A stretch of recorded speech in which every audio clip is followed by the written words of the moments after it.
assistant. Can you imagine? Junior. Yes. Presentation assistant. Yes. Ah, yeah. And then they said you could not go on air. Me, I was ready to go, but they said you could not go on air. You'll be looking at the microphone like I'll just that. be looking at. And then they now paired me with the likes of Jones Hussein. Yes, your What friend. now the Citizens Jones of Max Radio today. Radio, yes. And I brought him down because of what he did to me. Yes.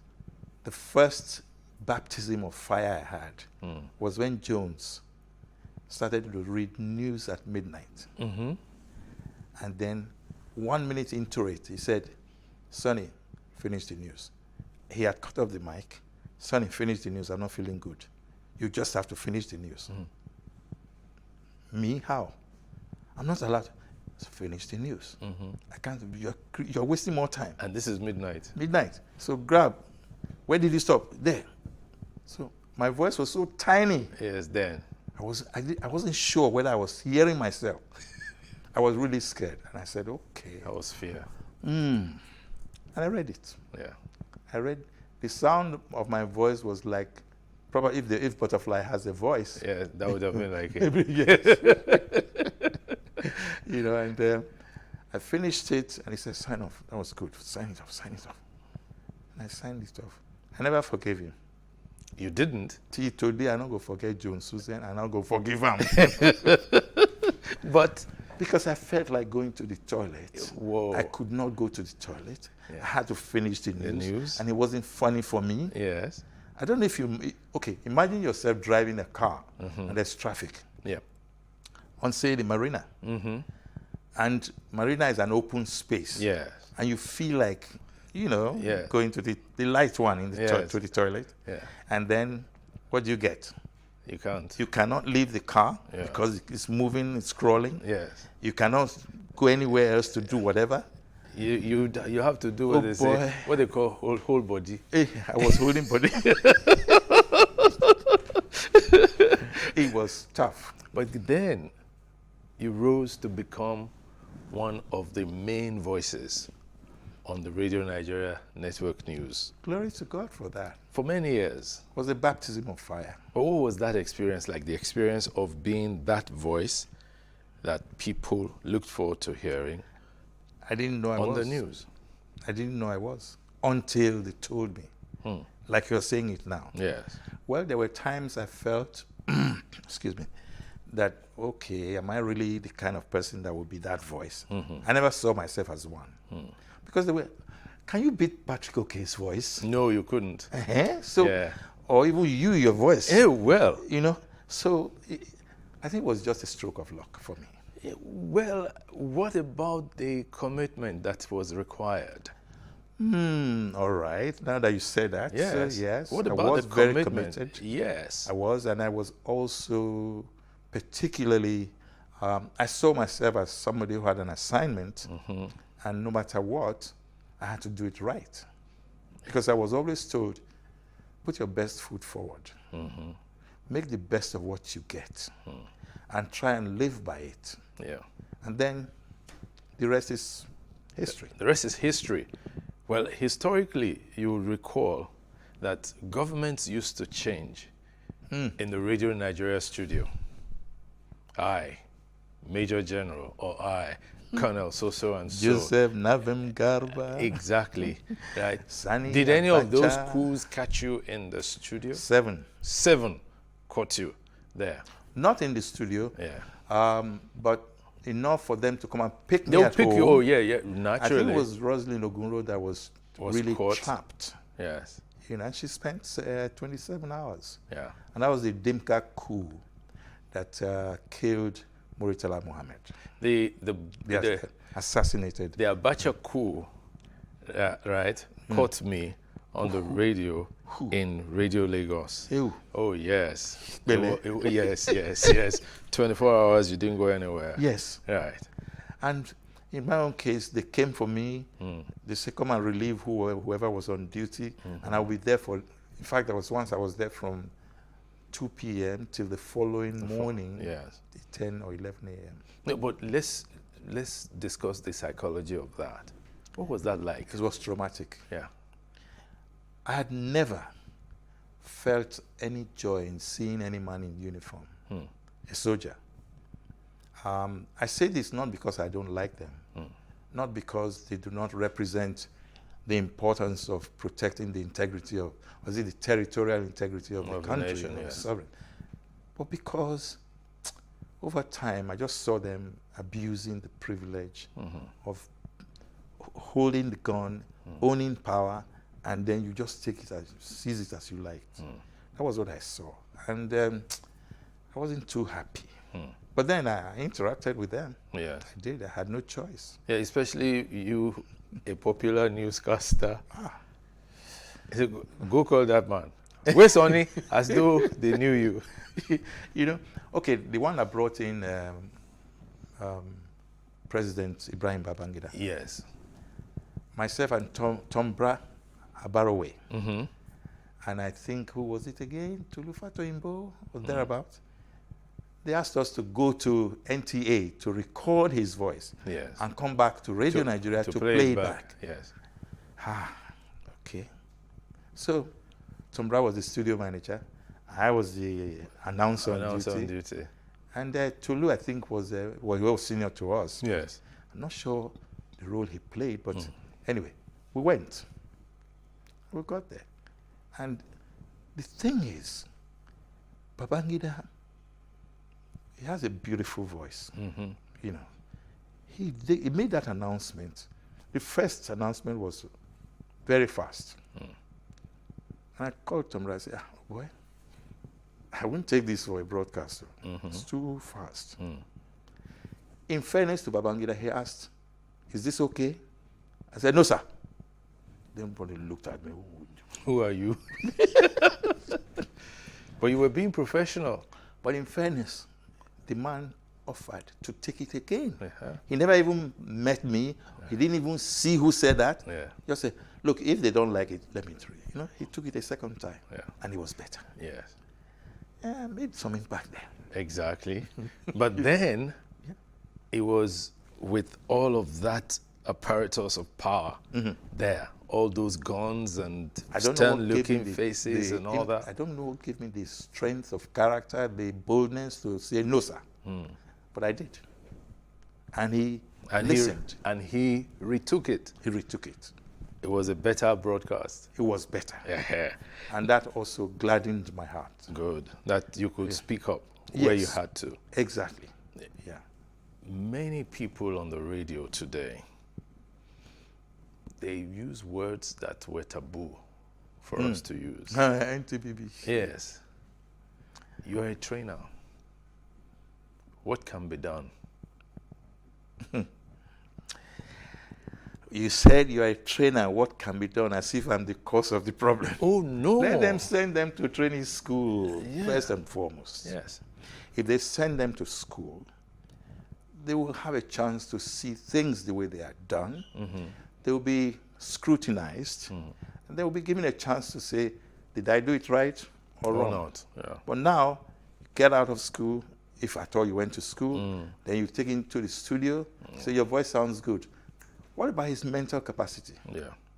What is about his psychological state of mind that can tell him, listen, you're talking to people who are more knowledgeable than yourself. Yeah. True. So, involve them. Talk to the beggar on the street and the professor in the classroom, and in between, the leaders everywhere, because you're talking to someone, one person. But that person has a brain. Yes. And he can process things. And he might even be smarter than you. So in why fact, talk he's to him most as though likely to be smarter Exactly. Now, you've had a checkered career in broadcasting. In fact, let me say in media practice. Part of that was a 13-month stint as commissioner in your home state, Edo. What was that experience like? Well, it was an interesting experience. It's just that I didn't see myself capable of playing politics and being a professional at the same time. I couldn't. And good thing, the governor then, Lucky Benedium, he's a man, I should say, he listens, you know, and I think he just found that Because he came on Sonny Rabo Live, by the way, Yeah. and from there he made up his mind I was going to be in his cabinet. Yeah. You know, and I felt honored by it. But after 13 months, it became a bit tough. The day I left was the day Mrs. Stella Basunjo actually came to launch Radio Nigeria Benin, you know. And before that, I had done a bit of short trip because things were not just going the way I had expected. But was there any particular thing you wanted to say it was like, or compare it to? In the 13 months? Yes. Yeah, a lot of good things should have happened, but they didn't. You know, and I saw a governor who was being twisted to do a lot of things for the politicians Okay. rather than for the people. Okay. And there's no way anybody can rule like that. But isn't Till politics today- meant to be for to the people's benefit? Okay, you said it, Yes. but do you feel it? Let the people tell you that they are actually getting or gaining the so-called benefits of democracy in the people.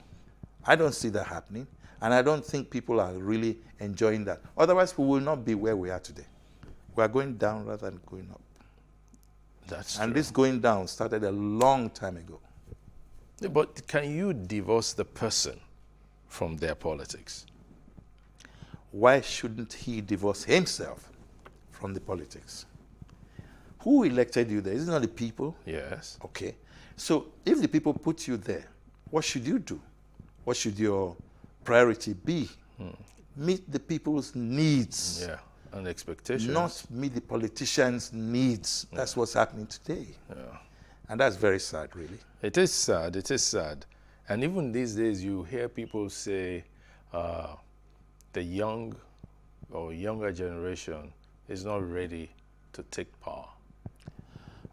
That's a very untrue statement. And that's from a very selfish point of view, Why do you say that? because adults are overstaying their role and time in power. Look, Trudeau of Canada, how old is he? Yeah, well, he was a baby when Gowan visited. Thank you. 1971 or Yes, thereabouts. 72 or 73. Yeah, uh-huh. Because I think he's about 48 now or so. Uh-huh. So you can imagine how many years he's put in now. Yes. So how old was he when Bill Clinton, how old was he? 43 when he came to power. Yes. Emmanuel Macron Yes. was 39 when Yeah. he came to power. Exactly. The Prime Minister of Austria, or was it, Austria, Yeah. was 31. Yes. So what's happening to African leaders? Become geriatric before you can be anything? No. You see, what I'm trying to say is this. I'm not perfect. But I believe, honestly, Yes. that the people deserve a true leader, a committed leader, one who can say, I have something to offer you Yes. because of the needs that I see before us. Give me a chance and I'll give it to you. All right. Now, if that happens and you actually perform, then you're being creditable Okay. and creditworthy. We're still on Timeless Conversations. My guest is Sonny Rabo. We'll take a short break now. We'll be back shortly.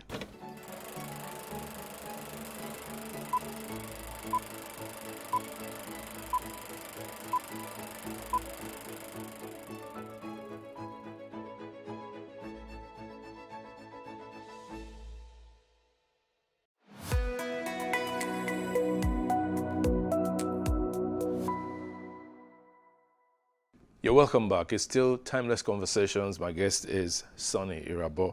We're talking about the role of the youth and the older generation in politics. And you've expressed this salient fact that the older generation is overstaying Yeah, its role or its position in power. both. Both. Yeah. Because, look, at this stage, there should be elder statesmen advising the young ones. But if you are not giving the young ones a chance to rule, to give them the benefit of the doubt, let them experience life at that level, Yes.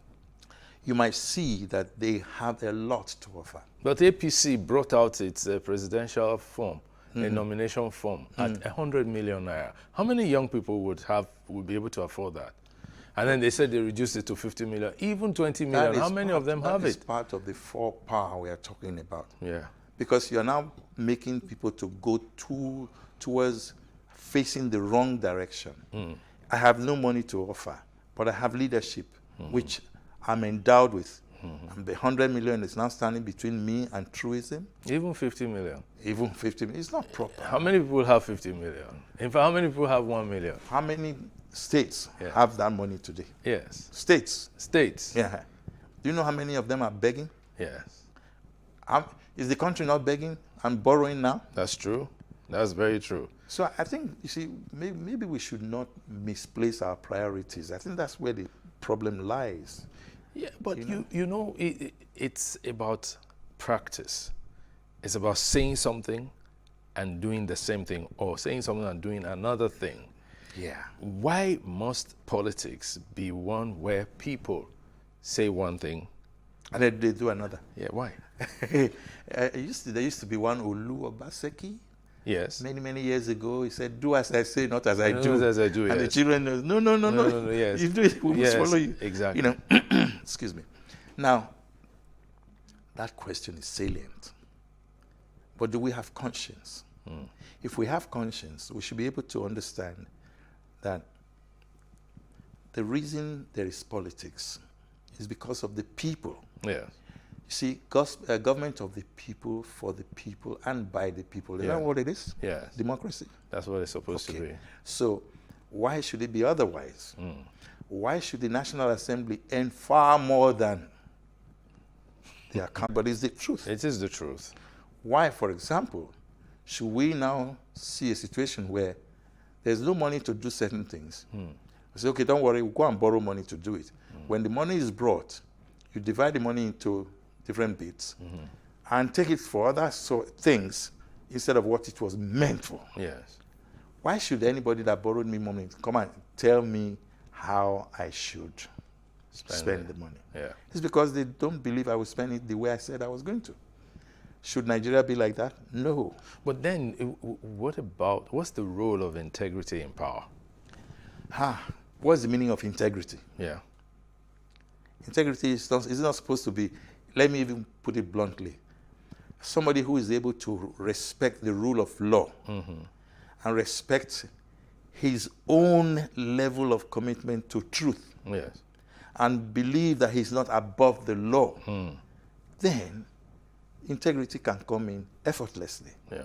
That is not happening. Because if that were happening, then what we are going through now, we shouldn't be going through it. I'm not casting aspersion, because this started a long time ago and it's continuing as it is, and we don't know when it's going to end. But you know, the younger generation, they say things like, "Daddy, uncle, your generation has failed us." Yes, they are right. And those uncles will now say, "But is your generation ready?" Why would I take advantage of the loophole that I see there? Did they give them a chance? NSAS came. What happened? There's a report on NSAS. Yeah. And he told the truth the best he could. International media came. They saw everything. Yeah. Now, when it came to a climax where people were killed, now we started looking for truth. Why should that happen? The children or the youths had a chance, and they proved to us that they could do things well. They could organize. Organize. And you are telling me they are not ready? Yeah. Bros, I beg, get as it be. Nobody say it be as it gets. At all. It get as it be. Now, truthfully, the younger generation has a great deal working for them. Yeah. Technology, information dissemination. That we wrestle with them over. We always wrestle it with them. Yeah. Yes, because again, older people don't want to relinquish power. But do we even know how to use the computer that is in front of us? Yeah, We don't want to relinquish power. Yeah, I think But we don't know what information is in that computer that is in front of us that we don't know how to use. that we don't know how to use. So, but really, shouldn't there be a deliberate attempt to nurture, mentor people who will take over in different strata of life? Start by respecting the rule of law. Let the constitutions, the 79, the 99, let them play their roles. Let us see how far we can manage it. Let's stop amending constitutions when we don't even know the meaning of the constitutions. Our lawyers should honestly help us. They should not take advantage of the situation. They should help us interpret the laws. And then the law enforcement should do the best they can to make sure that things are done properly, creditably, and effectively. But you know, this thing you're saying, it sounds so utopian. Well, Why am I saying so? Sometimes in traffic, you find vehicles driving against traffic and they're blaring sirens, and they're not ambulances or fire brigade vehicles. do we respect ambulances? Well, some of us Have you do. ever seen an ambulance being respected on your highway, Lagos Highway? I think it's beginning to pick up. I've seen Okay, that. I've seen beginning that. to. You are a retiree now, you know. Yes, I am. Yes. Beginning to pick It's up. beginning to pick up. When did That's- it start? That's what I'm saying. Okay. Right? And then there's a fresh breath of air. You see an RRS vehicle filled with policemen stop for the traffic light. Then that's leadership I saw by that. example. I was happy. That's good. I chased them. I said, thank you for stopping for the traffic light. Because They when said, they stopped, everybody stopped. everybody stopped. That's the point I'm making. Respect the rule of law. Yeah.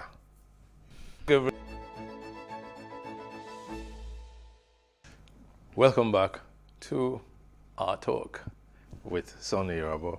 Now, you have had the unique opportunity of being a public star. What's that experience? Can you compare both? Well, it's very 1992, which was halfway through. Yes. Babangida opened up the floodgates. Yes. So private radio stations, private TV stations, they all came up. Yeah. But don't forget, there was always private print. Yes. That's always been there. Yes. In fact, that's why they've been seen as bolder than the rest of us. Yeah. Now, when you look at it from that point of view, you also see that the private sector radio, which I really got fully involved in with the advent of the establishment of Inspiration FM, FM, yes. you know, and of course there was Sonny Rabo Live with AIT. Yes. I saw myself listening to both sides of the coin. I saw a bit of public service, and I saw a lot of private sector service, if there's any phrase like that. But what happened was that, hey, private sector, sometimes the private sector, they will do their best to make sure that salaries are paid as and when due. That was, with Inspiration, that has always been the case. And I enjoyed that. I think AIT, I wasn't part of it. I was just an artist that took Sonny Rabo Live there. So my program earned its money. Yes. You know, it was sponsored by others, and then I paid my dues, and so that partnership was there. But I think the best option would be to look at it from the Inspiration point of view, where I'm still serving on the board. On the board, yeah. Yeah, there's been a lot of challenge, but met with reality, met with meeting the expectations as required. Okay. But not without sweat. Yes. Not without sweat at all. Okay. The public sector, however, is you're waiting for government to do everything for you. That's not very helpful, Okay. you know. So it compromised quality, professionalism. Yeah. But at a stage, it also started trying some people. To pick up. Yes. No, but yeah, let me take you back. Was this Sonny Rabo Live that made you leave Radio Nigeria? It wasn't. I just saw my hands getting fuller and fuller and fuller. At Radio Nigeria, I was already dabbling in too many things. I mean, I was an actor, second chance, Yes. you know. And then I've been training. Training was part of public service for me. And I was reading news. I was doing so many things side by side. Yeah. Everything was just moving so fast. And I said, oh boy, Sonny, slow down. Do things your way so you can still maximize certain qualities and profits. it was tough. And then you had to leave. I just told my DG then Yeah. that I needed to leave. I gave 6 months notice, and he gave me 2 weeks. 2 weeks. I said, bros, thank you, sir. And I left. So I moved from, public service to private sector because I already had Rui Communications Limited. Oh, okay, and then that was already running. Yes. That was being run by your wife. By my wife. Okay. And of course, thank God, because when she now woke up, the magazine came to birth, No, now, talking about waking up, you turned 70 recently.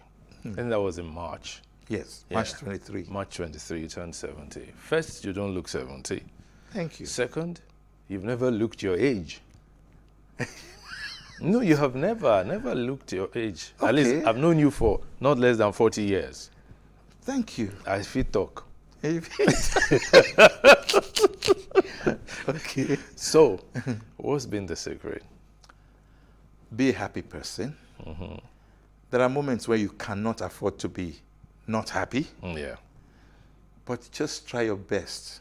Everybody said I was a happy-go-lucky person, and but I think I worried less. There's a friend of mine, very rich man, but he didn't go to the kind of school we all went to, and not many of us went to school anyway. But there was something he always said, and that made me never forget him. If you worry, you die. You don't worry, you die. So why worry? Exactly. So I kept that mantra with me, and I did my best not to worry. But there were moments of worry, and there was nothing you could do. You just had to worry. But let go. Let God. Yes. On the occasion of your 70th birthday, our dear colleague and friend of yours, a junior of yours in school, Ogie Eboigbe. Yeah, he wrote something about you. That the first day he met you, that you were playing table tennis at the college, and he had just been admitted, and he was looking, he said, okay, you stand behind me and be picking the balls. Oh God, that's unfair. Okay. When I see him, I will. Yeah, but he didn't lie now. He was describing his I experience. remember the experience. Right. Oh my God. They don't do that in school these days. Or they will call it bullying, Oh boy. but they still bully though. Wait, I didn't bully. But people bullied me now. Kilode. Yeah, well, that was an experience because, again, there was also a hierarchy of experience. Nami first reached you. Yes. Nami first reached school before you. Before, yes. And go behind me, pick the ball. Pick the ball. You were even in Form 3. He was just in Form 1. Oh. So you had 3 years experience already. He was about to start. That's what he wrote. Yeah. And it was a very beautiful thing. He happened to even end up being your Best man when you were Can you getting imagine? married. Yes. See how the world goes around. Yes. Because Ogie is very principled. Yeah, he is. He's, I say, and he's very spiritual. Yes. So he's that kind of person. Look, you won't believe what Ogie has done. Ogie was State House correspondent. Yes. Then he finished and went to work for Canadian Embassy. He was their PR officer. Then he went to work for UBA as PR officer. Now, if you look at his Trajectory. you say to yourself, "Why be Ogie be this?" But he maintained a cool mien about it. Yes. If you worry, You die. You don't worry. You die. So why worry? Yeah, we won't worry, but we'll talk about something. Yeah. A few years ago, about 2 years ago, you had a fall. Yeah. 2020, 2020. Oh my God, blues. That year, pandemic year. Yes. I think the world stood still. In my case, my world almost stood still. On August 25, 26, maybe, I'm not so sure. I ran through the kitchen, which was being cleaned up, washed, they mop it. Yeah. So it was wet. Just to give the driver the car key. I was feeling spriteful. I just, I slipped. And then I started doing Tom and Jerry, just trying not to fall. Oh, no. I navigated my way through the back door, and zoom, I hit the sharp edge of the steps. Oh. My chest at the back. And it was bang. I saw, well, I don't know if you can look at elephants as stars. That's what I must have seen. Wow. So I recovered and just got up and sat there. Poor drivers, they were just looking at, sorry, sir, sorry, sir. They made poor girl almost crying because she felt she caused it. And I got up and I just went back in as if nothing happened. A few days later, I was not feeling my best. And Betty, my wife, said, why is your shoulder slumped? It's like your one side was, you know. And I said, I don't feel it, but somehow I just feel one kind. I said, I know, call the doctor, blah, blah, blah. Anyway, I felt good. I thought I felt good. Then I said, I'll call the doctor later. And I didn't. Anyway, what then happened was that all of a sudden, I started feeling uneasiness and kind of heat wave around my system. Wow. So I now called the doctor. The doctor said, what's wrong with you? I said, I don't know how I'm feeling. But I had a fall. And when? I said, some days ago. Did you hit your head? I said, well, no, I didn't. Are you sure? I said, no, I didn't. Okay, come to my house. So we drove to his house. My son drove. My daughter I was at the back. No, I was in front. The two women were at the back, my wife and my daughter. So we got there. And his wife was having, this Dr. Shea Roberts. Okay. His wife was having her 60th birthday. Yeah. And so they didn't have any major, because pandemic, there was really no noise making of any kind. Anyway, so they came out and looked at me, examined me and said, if you feel like this by morning, go and go and do MRI. But he shook my hands, and I shook his hands with this hand. He said, grip me, and I gripped him. That's he your pulled right me. side. Yes. He pulled me, and I pulled him back. You're okay, you're okay. So far, so good. But please, if you feel any discomfort or any change, call me and make sure. But in the morning, go and see go to McHugh and do your MRI. So everything seemed okay. I slept well. I went to do the MRI in the morning. By then, I was beginning to limp, and Betty said, take me. Because Betty, who had done surgery some years back, some her clutches that she used. So yeah, take. So I started using that, and then got to do the MRI. Sitting down waiting for the MRI must have taken about 5 hours. And my system was degenerating. Oh no. So I felt something was really not the best for me. I said, it must be that fall, it must be that fall, it must be that fall. Anyway, I finally went into the MRI. One noisy machine like this, oh God. And 20 minutes later, I came out. He said they would send the results to the doctor. But by the time I came out, this hand had gone limp. And, oh, wow. Betty was upset. My children were very upset. They didn't know what was happening. Because everybody sees me as like, I've never ever been admitted in any hospital. Wow. So by the time she saw the MRI results, quick, said, Nicholas, I should go to So I spent 9 days there. And I already had what you might call it, almost a full-blown stroke.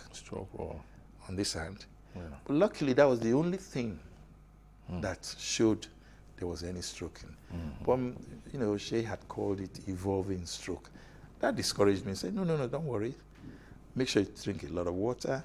Make sure you do this, you do that. You know. And then it put me on medication. And so the hand started coming back to life. Okay. Now it's 2 years. It will be 2 years. It will be 2 years in August. Well, August the 4th. Okay, but the stroke was 2nd September. Wow. You know. So that was it. What has it been like for you? You're somebody who is on the go, Hey, on the move? it was, it's been tough. Because even my family, they don't want me to do anything. At all? They don't. But then when I insist, they say, no, it's okay, but you have to obey the doctor's orders. I say, you're right, it's true. So we've done a lot of physiotherapy. The hand is a lot better now. I can now, Lift up a little bit. you know. Yeah. But sometimes if I keep it for too long, I just start Okay, feeling so you this just have heaviness. to keep it Yes. mobile. You need to keep moving it. Yes, that kind of thing.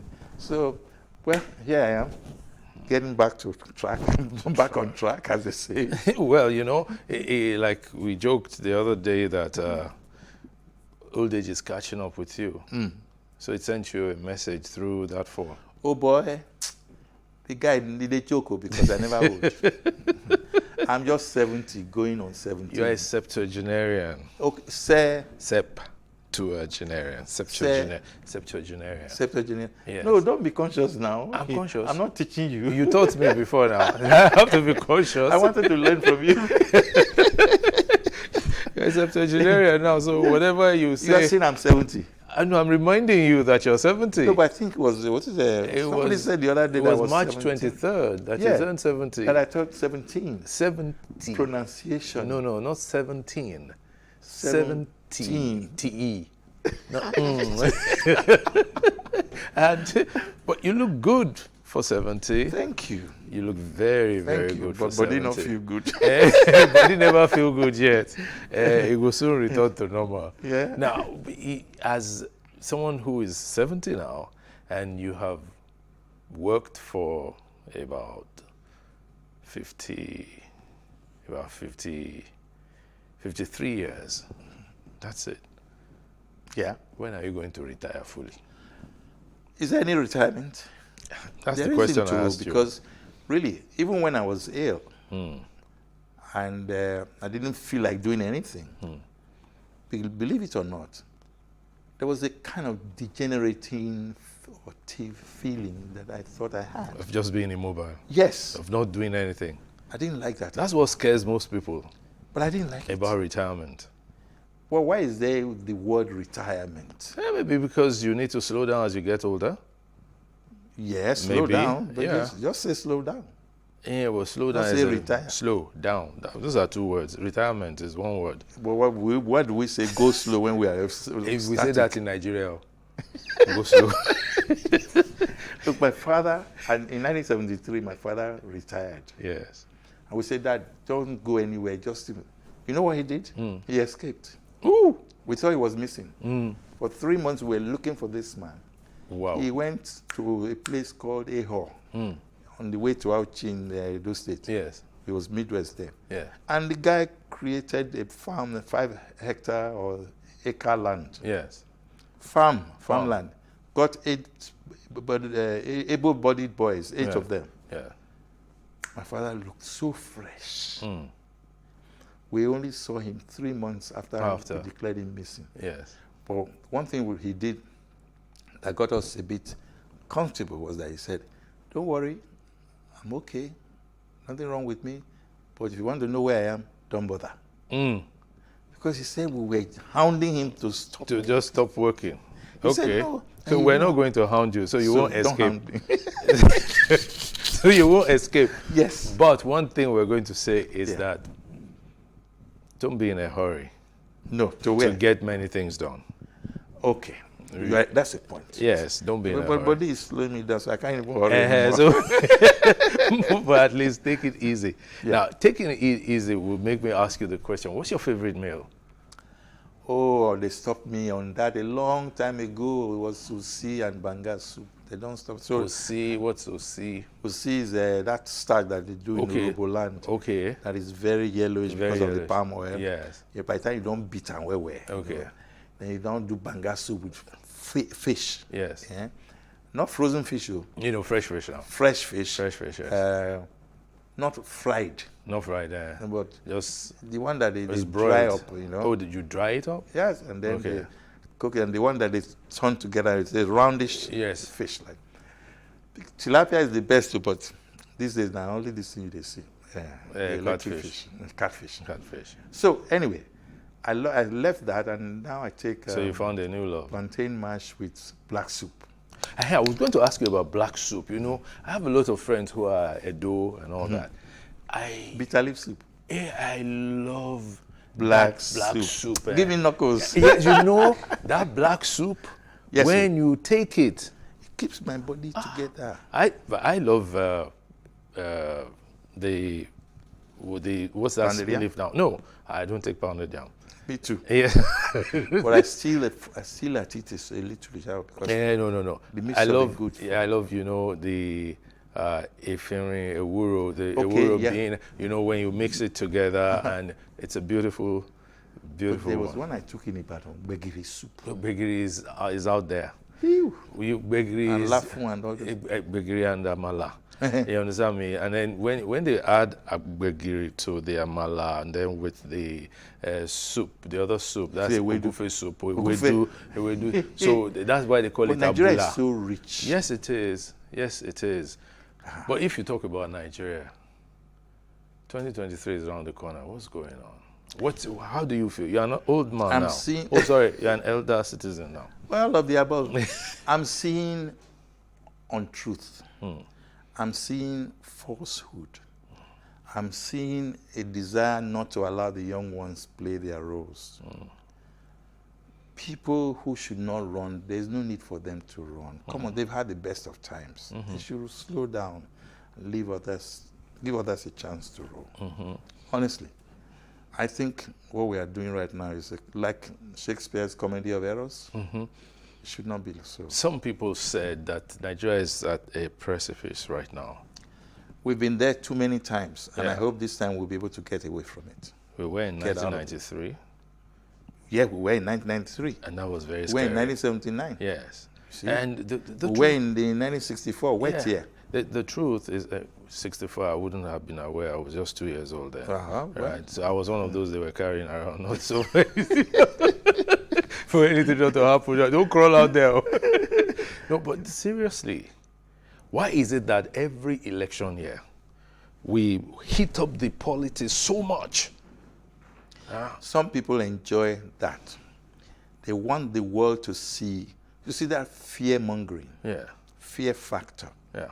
It doesn't help anybody. It takes us back, actually. So if we can tell the truth to ourselves and respect the rule of law, I keep saying that. Yeah, but you keep saying rule of law. Yeah. What Right. is the rule of law? Who is going to lead in the respect of rule of law? There is something missing in the Nigerian political space. It's leadership, good quality leadership. Because the right people have not been given a chance to rule or lead by example. And so somebody makes a mistake, he's at fault, he's taken to court, he's guilty. Let the judiciary handle their case themselves. Yeah, but talking about going to court, people don't get punished. People steal money, huge sums of money, and then they do a plea bargain, you slap them on the wrist 6 months. And then, why is the money so available? Shouldn't the money be in the banks? Yeah. Should it be in houses or bullion vans? The truth Should any individual own bullion vans? Should anybody even say why?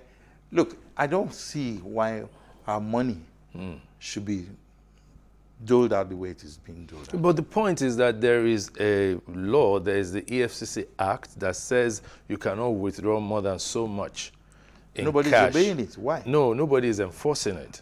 Aha, The that's banks, word. the enforcement should start from the banks. The banks, really. that's right, Because yes. the moment you are withdrawing more than so much in cash, it should be reported. Absolutely. You can't do it in other And if countries it's now. reported, who should follow it up? Yeah, but they should do the reporting first. True. Absolutely. I They agree should with do you it up completely. to today. Many arms of government, local, state, and even federal, they withdraw huge sums of money in cash. And that should To never do be. what? That shouldn't be. It shouldn't be at all. And there's no reason why anybody should bring us so low. Yes. Because I think it's because of that attitude of, I can get away with it. That's why all these things are. There's even more than I can get away. we are getting away with it. That's it. Nobody is being punished. So there is a dearth of leadership. And then we have leaders. Supposedly. They call themselves leaders. Supposedly. But you see, it transcends those in public life. Even in private lives. Who put the people there? It's not us. Yeah, we do. So, but how many good people are coming out? You have never come out to run for election. Was I given a chance? No, did you try? I tried and ran. So then you didn't try? I tried and ran away. No, you didn't try. Okay. You didn't stay. You have to have a fighting spirit. No, but I was appointed. I wasn't elected. Yes, that's what I'm saying. That's what I'm saying. So it's not really a case of live and let live. Yes. It looks like it's a case of live and let die. Oh, not die. That's what's happening. No, it's a case of standing by what you believe in. For us, yes. Yes. But for those who are there now, who don't want to give anybody a chance, what are they doing? They're living to let die. Yeah, but then me myself first. But the whole thing will crumble. That's where we're at the precipice. That's what led us to this. It's scary. Yes. Because from what we've discussed so far, I'm almost giving up saying, no matter what has been said, there's nothing I can hold on to as being the solution to the problem. I've heard Peter Obi give such a beautiful analysis of our economy. I listened to Soludo at the platform. Yes. You know? But I was asking myself, on the Rewani, yes. Bismarck, yeah. Who is listening to these guys? Yeah. Who is willing to take the advice they have given? Yeah. So everything's adding up. Yeah. And it's coming to the fact that me, if I supposing I try, who would join me? I think that's the fear. Hey, well, see, should it be so? This is what it should be. Me, I would try. Okay. I will be known. Believed in. Principles. Yes. Yeah. That's Absolutely. what we're missing. That is seriously missing. Yes. And there's no, I don't see any, no light at the end of the tunnel. Well, if we say there's no light at the end of the tunnel, then what are we handing over to the younger generation? That question you've asked so many times. Yes. And honestly, I can only tell the world, give the youth a chance. That's all I can say. And on that note, I'd like to thank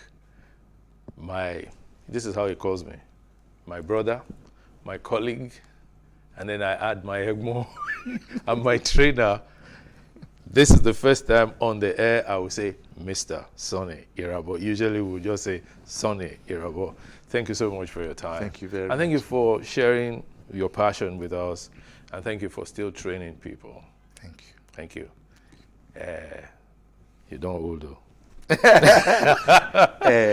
If you worry, you die. Yes. You don't worry, you die. So why? Why worry? Okay. On that note, we want to thank you so much for being with us on Timeless Conversations for this episode. We look forward to joining you soon. Thank you.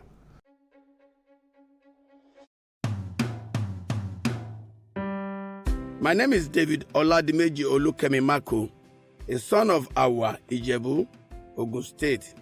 Here is my good old days story. I was born in Ibadan at St. Mary's Catholic Hospital, Oluyoro, Okiofa, to the family of Abraham Olukoya, Adeyinka Mako, and my mother, Olabisi, the only child of her mother, was from Iba Imobi in the Ijebu Waterside area of Ogun State. I was raised by maternal grandmother, Madam Odilia Taiwo, Mami Ekotado. I was a gifted fisherman even before I turned 10 years old. I left the village of Itasin for Ibadan, and I got enrolled at St. Saviour's African Church School, Ekotado, Ibadan. Ibadan then became my world, where table tennis took all my attention in those growing old days. Traversing the various playing locations like Agbokojo, Racecourse Ibadan, and Liberty Stadium in search of fame and fortune. And as a young boy, I was very rascally and had my fair share of youthful exuberances. Iba Grammar School offered me opportunity for both education and sports.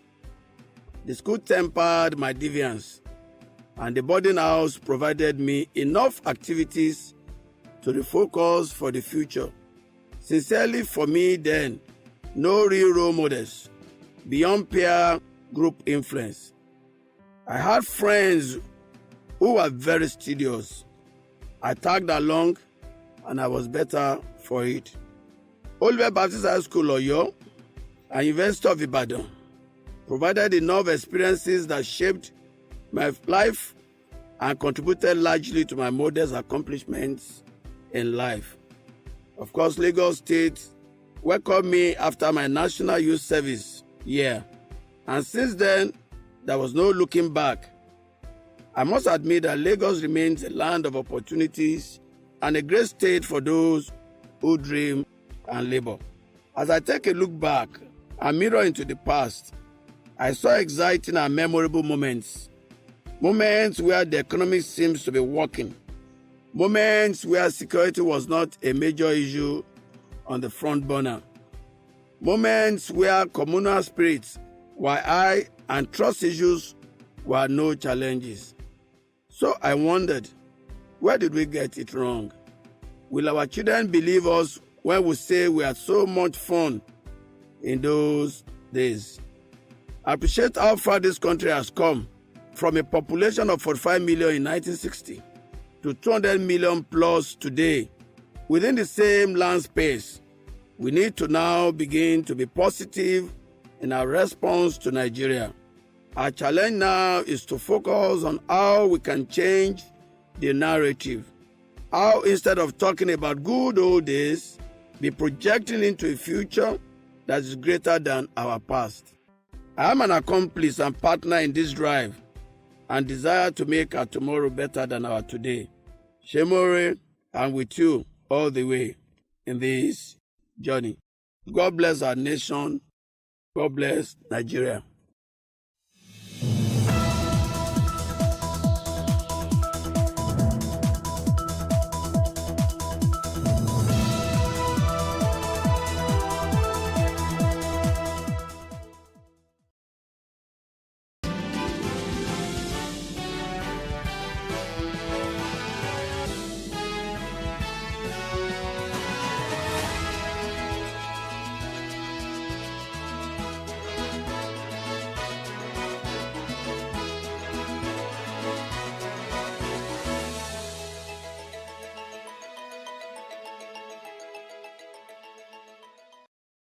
Hello and welcome. My name is Nyamgul Agaji. This is the News Brief.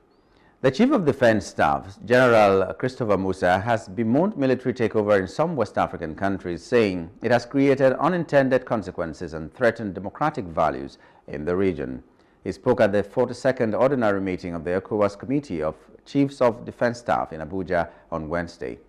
General Musa said the threat of military takeover must be destroyed, adding that it negates the core values and responsibilities of the military profession. He added that in democratic countries, the military must uphold democratic values in line with the principles of their constitutions. Also, the Minister of Defense, Mohammed Abubakar, and his Foreign Affairs counterpart, Yusuf Tuga, challenged the service chiefs from the regional bloc to tackle terrorism through effective collaboration to combat illicit movement of small arms and light weapons in the West African sub-region. The meeting held at the defense headquarters in Nigeria's capital city, Abuja, and had regional security as one of its agenda at the time the bloc is considering the establishment of a force that will counter security challenges.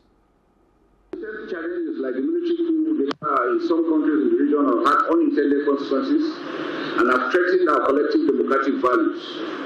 This trend must be discouraged as it negates our core responsibilities as military professionals. Let me therefore use this opportunity to emphasize that as democratic countries, we, the military, must uphold democratic values in line with our various constitutions. The activities of terrorist handles and violent extremist groups, intercommunal conflicts, as well as transnational organized crime networks, including cyber insecurity, banditry, misinformation and disinformation, have continued to undermine peace and security in our region. President Bola Tinubu has appointed 30 individuals to serve on the governing councils of 6 federal colleges of education located in Kebbi, Benue, Edo, Ebonyi, Bauchi, and Sokoto states. The presidency announced the appointment on Wednesday in a statement signed by Tinubu's special advisor on media and publicity, Ajurin Galali, titled President Tinubu Appoints Governing Councils of Federal Colleges of Education. At the Federal College of Education Technical, Yauri, Kebbi State, he appointed Ismaila Gadaka as chairman of the governing council. Members include Abdul Hakim Adegoke, Pam Ishaya, Abubakar Fakai, and Zara Usman. At the Federal College of Education Technical, Isu, Ebonyi State, Tinubu named Mohamed Takori as chairman, while Dauda Onikwede, Victor Danzaria, Solomon Ayuba, and Mario Owumi will serve as members. Baba Homsuk will now serve as chairman of the Governing Council of the Federal College of Education, Odugbo, Benue State, with Kayode Ajiboye, Rex Ogbonna, Jude Ngaji, and John Vico as members. Tinubu also named Aisha Tahir as chairwoman of the Governing Council of the Federal College of Education, Jamara, Bauchi State. The council members are Dorin Udechuku Bar Yaji, Mustafa Shehu, and Joshua Adewale. At the Federal College of Education, Gidon Madi, Sokoto, he appointed Abdullahi Adamu as chairman, with Olatunji Akimbi, Mohamed Malala, Saleh Audu, and Lami Ogogo as members. The Federal College of Education Technical, Benin City, Edo State, also received Tukur Jakamshi as chairman of its governing council. Members include Abdullahi Loko, Asimiyu Alarekwe, Abubakar Bello, and Christopher Okaiban. The president anticipates that the new members of the boards of these institutions will serve with dedication and commitment to improving the standards of learning in the nation's federal colleges of education.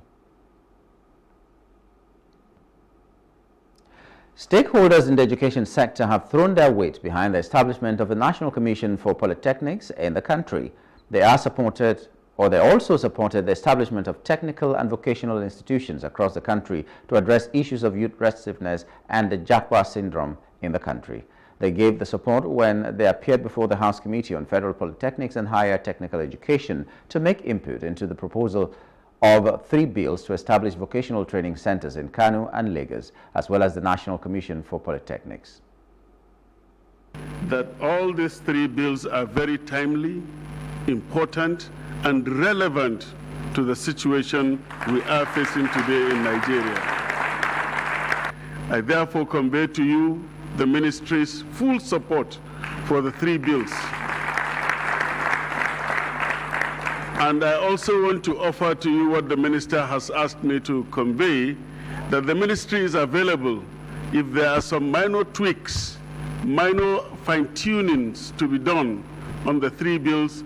The ministry is ready to provide the technical support to fine-tune and conclude the bills anytime you are ready. But so far, so good. We are proud of the bills. We identify with them, and we are committed to their implementation. If Nigeria had positioned its skills agenda 20, 30 years ago, nobody will be demonstrating on the streets, as we have seen in the last few days. People would have been properly upskilled. There are a lot of opportunities locally and globally for skills, but Nigerian youth are there roaming about, crossing the Sahara with a lot of danger, dying in the Mediterranean Sea. So this vocational training institutes is a very positive move, and I'm very hopeful that other states will also require to have their own, because this can be seen as another layer of tertiary TVET education. The stakeholders also said the establishment of the National Commission for Polytechnics will help address discrimination that polytechnic lecturers face, as well as degree dichotomy. Earlier, the speaker, who was represented at the event, and the chairman of the committee said the hearing will help the committee facilitate the process of enacting the legislation that will bring the much-needed improvement in the socio-economic development of the country. We said effective policy formulation on standardization and quality assurance in the polytechnic sector. The commission will bring about that. 2, concentration on promotion on technical and skill-based education as it affects the polytechnics only. Because I pity even the ES and the MBT. They are overburdened. You know, coordinating technical colleges, monotechnics, IES, polytechnics. In fact, about 200 to 300 schools. So once the Polytechnic Commission is there, I believe they will concentrate on the polytechnics, and that will reduce, the burden on the MBT.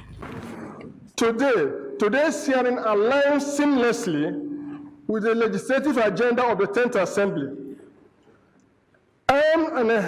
We recognize that in the increasing competitive global environment, it is imperative that we equip our youth with relevant skill and knowledge.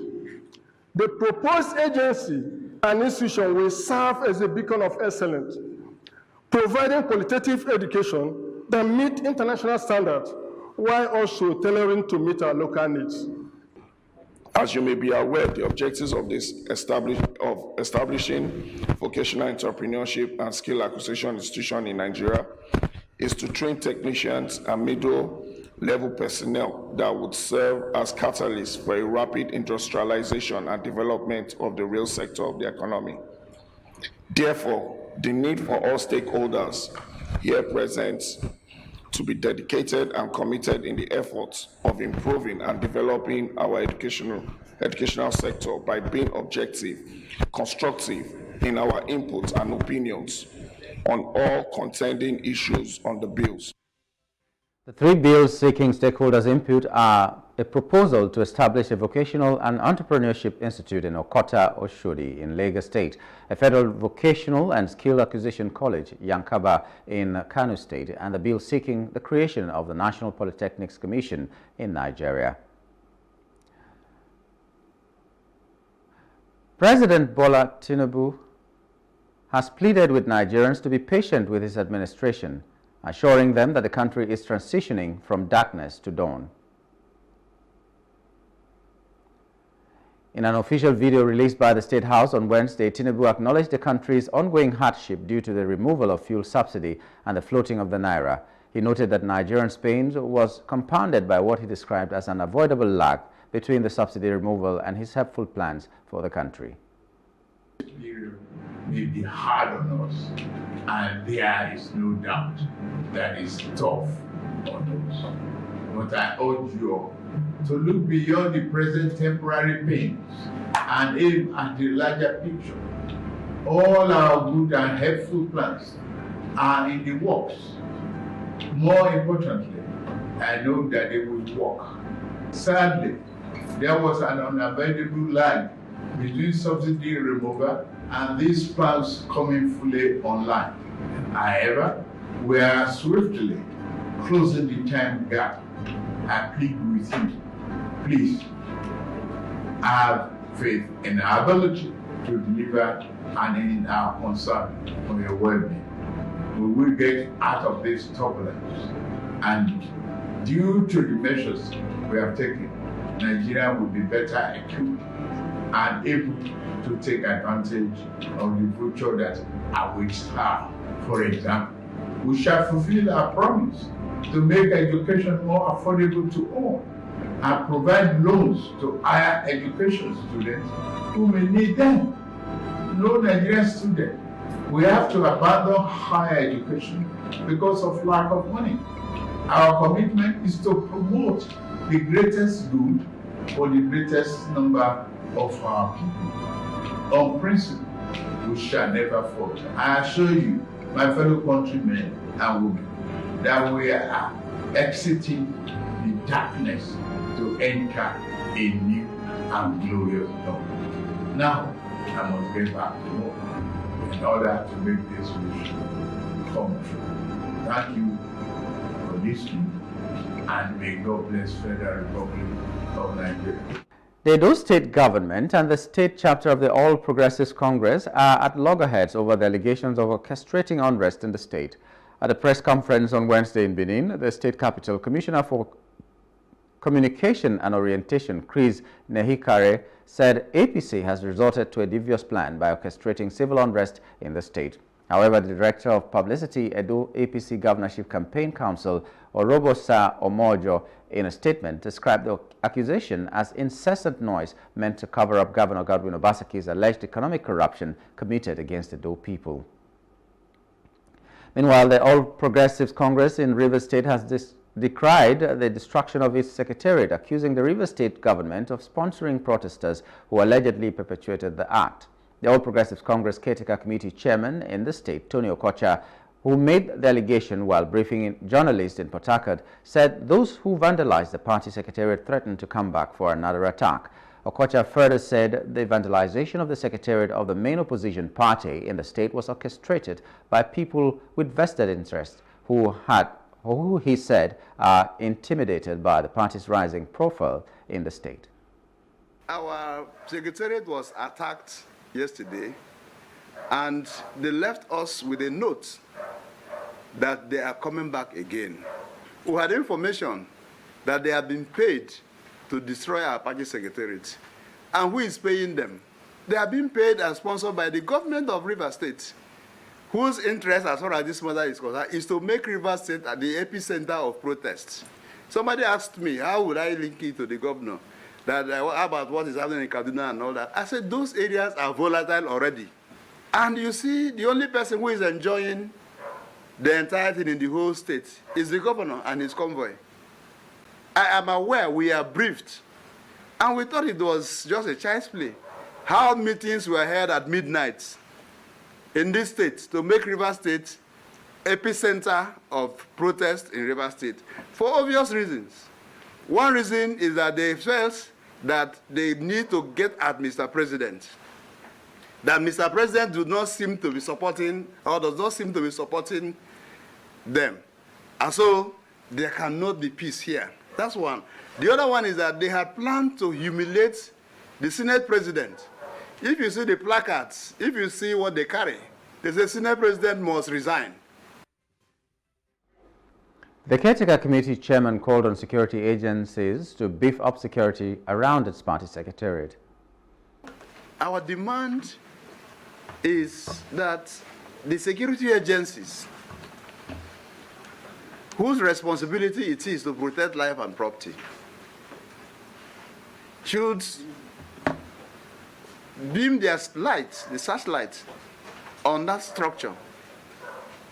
We need heavy security because it is clear that there is an attempt to destroy the place. I don't know whether is to oppose him. We will not clap hand for him. We will not. We will oppose him, we will demarcate him, so that we'll take over the reins of governance. That in a swift reaction, the Rivers State government in a statement denied sponsoring protesters to attack the APC secretariat, saying that it is not in the character of the present administration to embark on such an ugly venture. Bauchi State Governor Bala Mohammed has faulted President Bola Tinubu's nationwide address to Nigerians in the wake of the End Bad Governance protest. In his speech on Sunday, Tinubu called on protesters to cease their demonstrations and open room for dialogue, saying there was no going back on the removal of fuel subsidy. But speaking on Wednesday during the flag-off of the People's Democratic Party (PDP) campaign for the local government election in Bauchi, Mohammed said the federal government should stop giving excuses to Nigerians.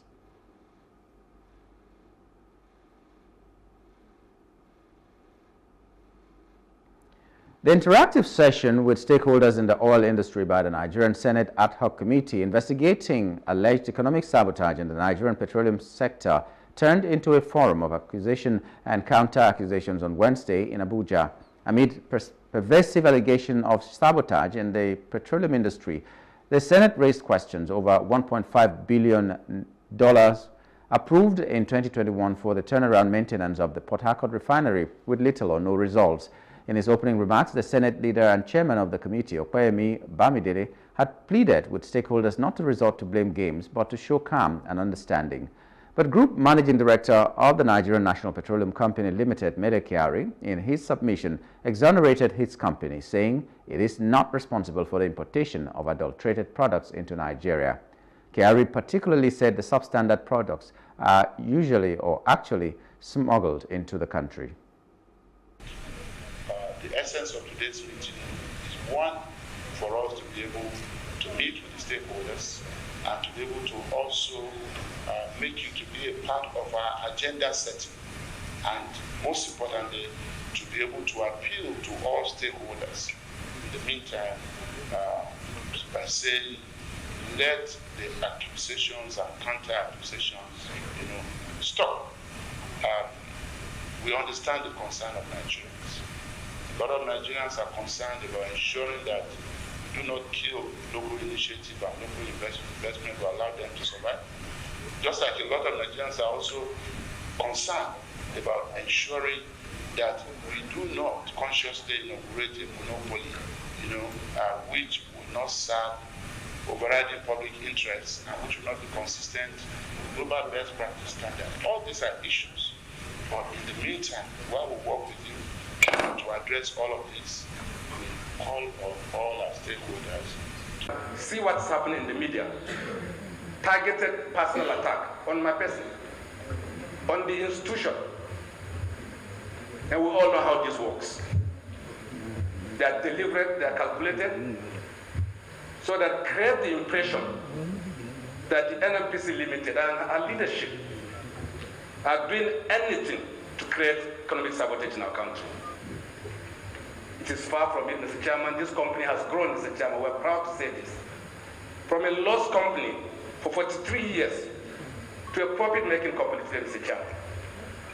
Mr. Chairman, it is very clear from everything you have said through this investigative hearing that you can see the majority of the issues you have raised have nothing to do with the NNPC Limited. Yet, everybody believes, by sheer misinformation which my minister has highlighted, that NNPC is responsible for creating any economic sabotage in our country. Meanwhile, the ad hoc committee investigating the importation of adulterated petroleum products had vowed to reveal the identity of people behind the importation as dangerous fuel circulates across the country. The chairman of the dissolved House of Representatives Joint Oil Committee, Honorable Ugo Chinyere Ikenga, has passed a vote of confidence on the Speaker of the House, Right Honorable Abbas Tajuddin, for the dissolution of the probe committee. The honorable member, who is representing Idiato North and South Federal Constituency of Imo State, and House Committee Chairman on Downstream Petroleum, Honorable Ikenga Ugo Chinyere, also debunked allegations that he gave $1.7 million to the House leadership to secure the committee chairman position. He said this in a statement issued in Abuja on Tuesday by his Chief of Staff, Ernest Jesse, that the allegations were a false, nonsensical, belated attempt to provoke and divert attention from the endemic corruption in the oil industry. Ugo Chinyere says that Tajuddin Abbas and Deputy Speaker Right Honorable Benjamin Kalu all-inclusive administration style has kept the 10th House stable in the last 1 year with their approach to governance, which has played a pivotal role in fostering a sense of inclusivity within the Parliament. The Senate has raised questions over the $1.5 billion approved in 2021 for the turnaround maintenance of the Port Harcourt refinery with little or no result. The upper chamber lamented that it is unfair and wrong to treat government businesses or public companies as an orphan while private businesses are flourishing and thriving. The Senate leader and chairman Senate ad hoc committee to investigate the alleged economic sabotage in the Nigerian petroleum industry, Opeyemi Bamidele, raised the questions at a session with stakeholders in the industry at the National Assembly Complex, Abuja, on Wednesday. The session was attended by Minister of Finance and Coordinating Minister of the Economy, Wale Edun, Group Managing Director, Nigerian National Petroleum Corporation Limited, Mele Kyari, Chief Executive, Nigerian Upstream Petroleum Regulatory Commission, Gbenga Komolafe, and the Chief Executive Office, Nigerian Midstream and Downstream Petroleum Regulatory Authority, Farouk Ahmed, among others. The Federal Executive Council had approved the plan by the Ministry of Petroleum Resources to rehabilitate and turn around the Port Harcourt refinery with $1.5 billion under the administration of former President Muhammadu Buhari. Despite the huge investment, the government-owned refinery is yet to function effectively, a situation that compelled the country to depend almost entirely on the importation of petroleum products. At the session with stakeholders on Wednesday, Bamidele expressed concern over the dysfunctionality of the government-owned refineries despite investment to carry out turnaround maintenance. From other parts of Africa, the Security Council reached a unanimous decision to adopt a resolution that empowers the UN mission in the Democratic Republic of Congo to support the Southern African Development Community mission in the Democratic Republic of Congo by enhancing coordination, sharing information, and offering technical assistance. Michael Imran Kanu, permanent representative of Sierra Leone to the United Nations, said the draft resolution also seeks to create a conducive environment for the implementation of ongoing regional peace efforts, including welcoming the recent ceasefire agreement that was brokered by Angola between the governments of the DRC and Rwanda. The initiative for the resolution came from Sierra Leone and France. Nathalie Estival Broadhurst, who serves as the Deputy Permanent Representative of France to the United Nations, outlined several important aspects of this peacekeeping mission. Niger's military junta announced on Tuesday that it has cut diplomatic ties with Ukraine, claiming that remarks from Ukrainian officials demonstrated support for factions involved in the fighting in neighboring Mali, which led to the deaths of many soldiers and Russian Wagner fighters in July. This action follows Mali's decision on Sunday to end its relations with Kyiv, prompted by comments from Ukraine's military intelligence about the clashes in northern Mali, where Tuareg rebels reported killing at least 84 Wagner mercenaries and 47 Malian soldiers. In a broadcast statement, spokesperson Abdurrahman Amadou announced that Niger had chosen to sever its connections with Ukraine immediately in support of the Malian government and its citizens. On Monday, Ukraine expressed disapproval of Mali's decision to end diplomatic relations, describing it as a hasty and ill-considered action, and dismissed the allegation of Ukrainian support for international terrorism. Outside Africa, Palestinian military group Hamas has named Yahya Sinwar as the successor to its political leader Ismail Haniyeh, who was assassinated in Tehran a week ago. Sinwar is seen by Israel as the mastermind behind the 7th October attack, in which more than 1,000 Israelis were killed and over 200 others taken hostage. The 61-year-old hardliner has been hiding in Gaza since then, defying Israeli attempts to kill him. The news of his appointment comes amid heightened tension in the region as Israel braces for a likely attack from Iran following the killing of Haniyeh. It has not confirmed nor denied involvement in his death, but had pledged to kill him and other Hamas leaders. Last week, Israel confirmed the death of the head of Hamas's military wing, Mohammed Deif, in a July airstrike in Gaza. Hamas has not confirmed his death. Haniyeh's death makes Sinwar, who spent half of his adult life in Israeli prisons, as the most powerful Hamas leader left alive. An Israeli army spokesman, Rear Admiral Daniel Hagari, described the said Sinwar as an act terrorist and said Israel would continue to pursue him. Thailand's most popular politician was banned from politics for 10 years and his party dissolved on Wednesday over his attempt to reform archaic royal defamation laws. The Constitutional Court in Bangkok voted unanimously to dissolve the Move Forward Party, MFP, and ban its executive board, which includes former leader Peter Limjaroenrat, for 10 years, according to Judge Punya Udchalchon. Peter, 43, led the reformist MFP to a shock first place in a general election last year after striking a chord with young and urban voters with his pledge to reform Thailand's strict royal defamation laws. His bid to become prime minister was blocked by conservative forces in the Senate. A coalition of army-linked parties took office instead under Prime Minister Srettha Thavisin. Amnesty International described the decision as untenable and said it showed that laws in Thailand were being used to intimidate critics, while the Asian Forum for Human Rights said it posed serious risks to democratic principles. Peter's political career was already shaken in March when Thailand's Election Commission asked the top court to dissolve the MFP. In business news, the guidelines for the suspension of customs duty and taxes on imported food items are to commence next week, the federal government announced on Tuesday. In July, the federal government approved a 150-day duty-free window to allow the importation of maize, husked brown rice, and wheat as part of measures to combat rising food inflation across the country. The initiative was based on the implementation of the Presidential Accelerated and Stabilization Advancement Plan. Speaking at a meeting of heads of security agencies in Abuja on Tuesday, the Comptroller General of Customs, Bashir Adeniyi, said the implementation of the policy would commence once the guidelines are ready. He explained that the delay experienced in the implementation of the policy was to ensure that the interest of all the stakeholders, including farmers, were considered. The customs boss urged Nigerians to be patient, adding that some of the imported items already in the country would be cleared without duty and taxes. And that's the news brief. For more stories, please follow us on Facebook, X, and Instagram. And do subscribe to our YouTube channel at Plus TV Africa and Plus TV Africa Lifestyle. You can also view us from Limex on limex.tv and Glow TV apps anywhere in the world. My name is Nyamgul Agaji. Thank you for being there.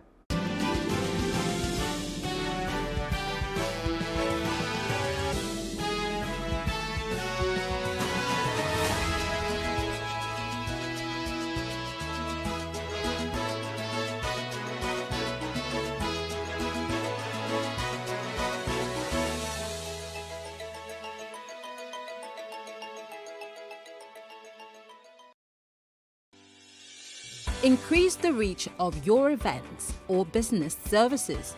To advertise on Plus TV Africa, please call 0906 000 5719 or 0909 040 8408 or send an email to marketing@plustvafrica.com. Plus TV Africa. Big stories live here.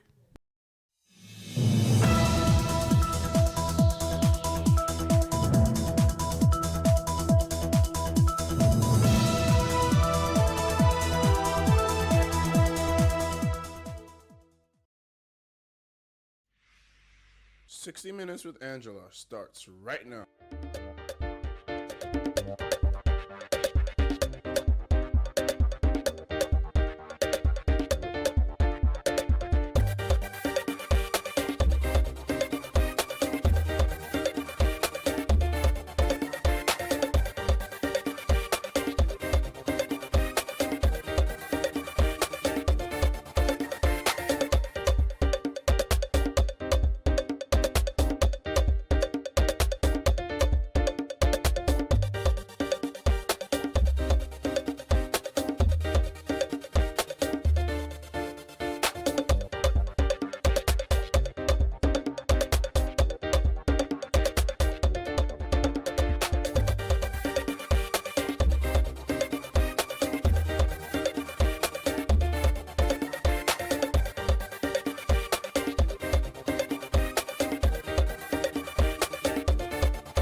So when you serve the President of the Federal Republic of Nigeria as his special advisor on media and publicity for 8 years, that's 2 unbroken terms, I suppose it makes all the sense to write memoirs. And that's where my guest today comes in. He says, without documentation, revisionism wins because human beings have short memories. He also goes on to say that the reason he's written his memoirs is to help Nigerians know the true and real Muhammadu Buhari, as opposed to the conjuration we have had over decades. His book, Working with Buhari, Reflections of a Special Advisor from 2015 to 2023, was publicly presented on the 16th day of January 2024. And it was the first time the former president, Muhammadu Buhari, would make his way back to the Federal Capital Territory, Abuja, since he left office on the 29th of May, 2023. Well, Femi Adesina, the former special advisor to former President Muhammadu Buhari on media and publicity, joins me on the program today.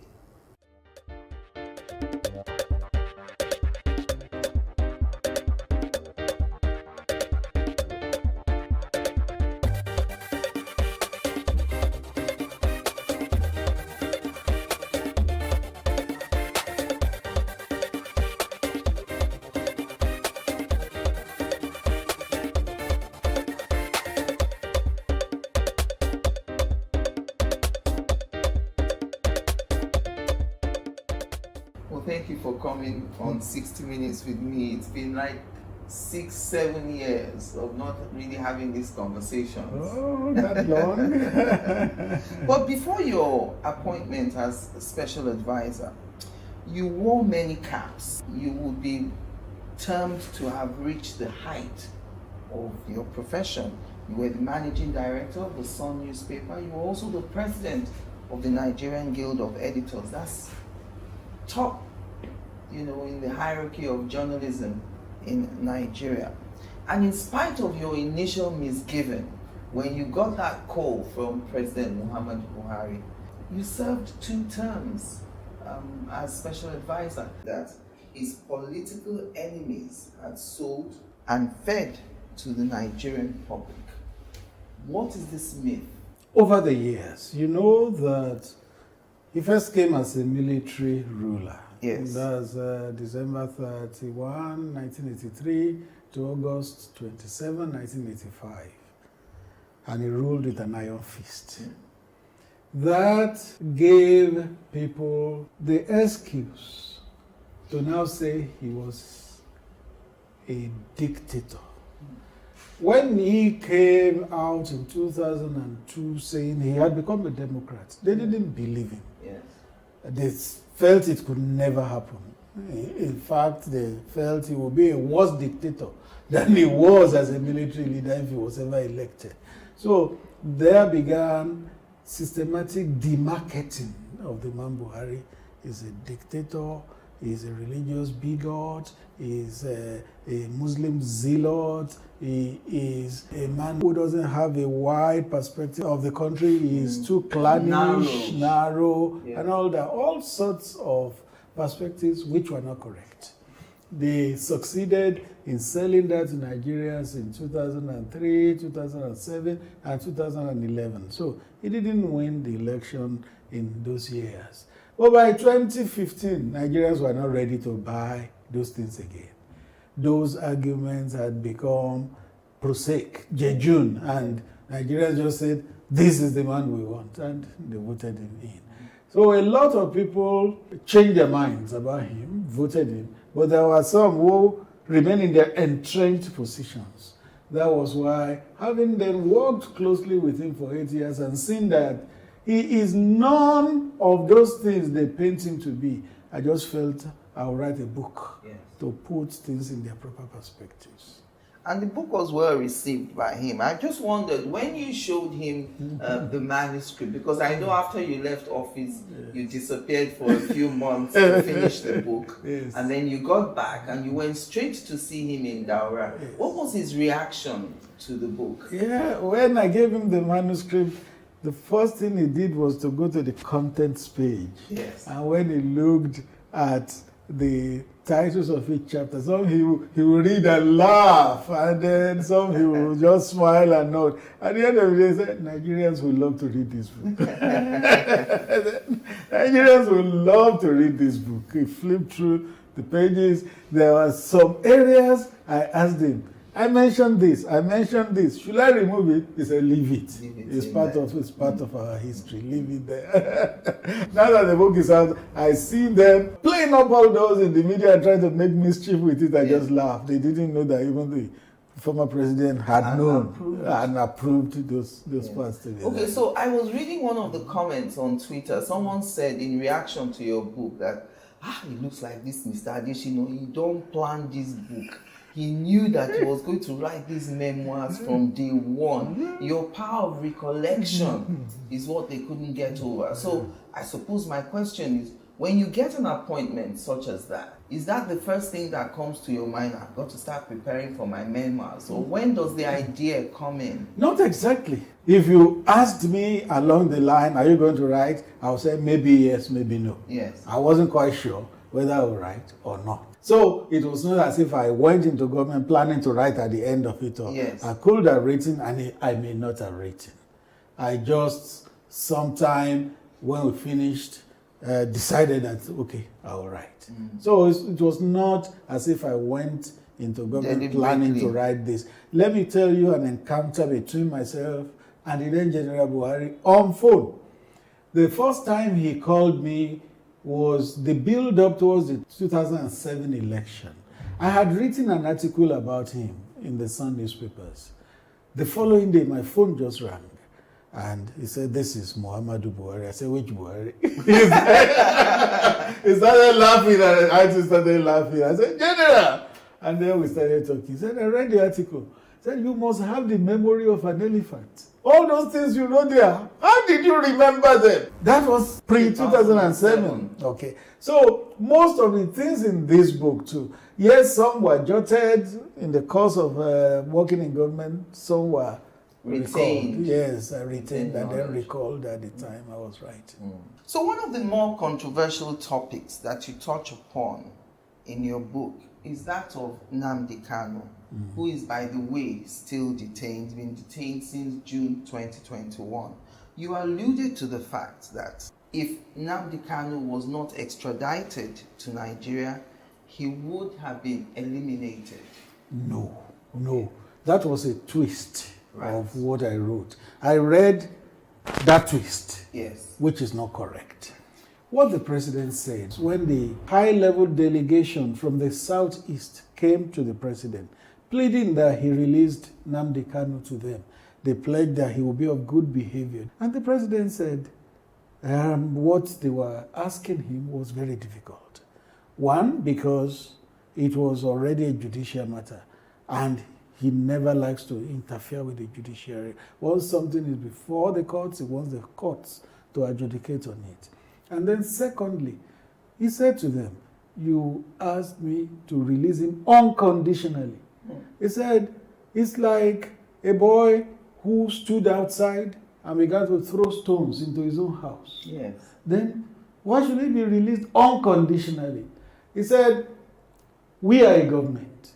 If we had wanted to kill Nnamdi Kanu, even abroad, we could have arranged it. Yeah. But we decided to bring him back home so that he can have his day in court and justify all the allegations he had leveled against the country. He said the country is a zoo. Let him say it before the court. Yes.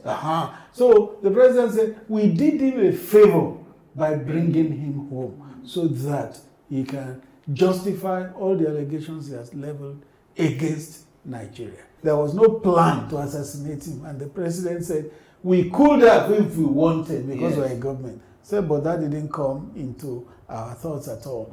We preferred that he be brought home so that he could justify all the all what he had been saying. Yeah. One of the most interesting recollections for me in that is the Emilio Con episode. And the decision, as you put it, by the principal aides of former president to brief him when you were airborne. I think you were on a travel with the Spain. president in Spain then. So you all decided that once you were airborne, you as his advisor would approach him so that, according to you guys, you didn't want him to get a varied and distorted version. Now, we all remember that speech of Emilio Con. What could a varied and distorted version look like that would be worse than the perception and implication that those words had already created, on that fateful day in Abeokuta? I'm trying to see why your team thought it was important to brief the president and why you thought it was possible for a varied and distorted version to be given to the president. Now, when something happens, look at the newspapers and the news media generally. They take it from different perspectives.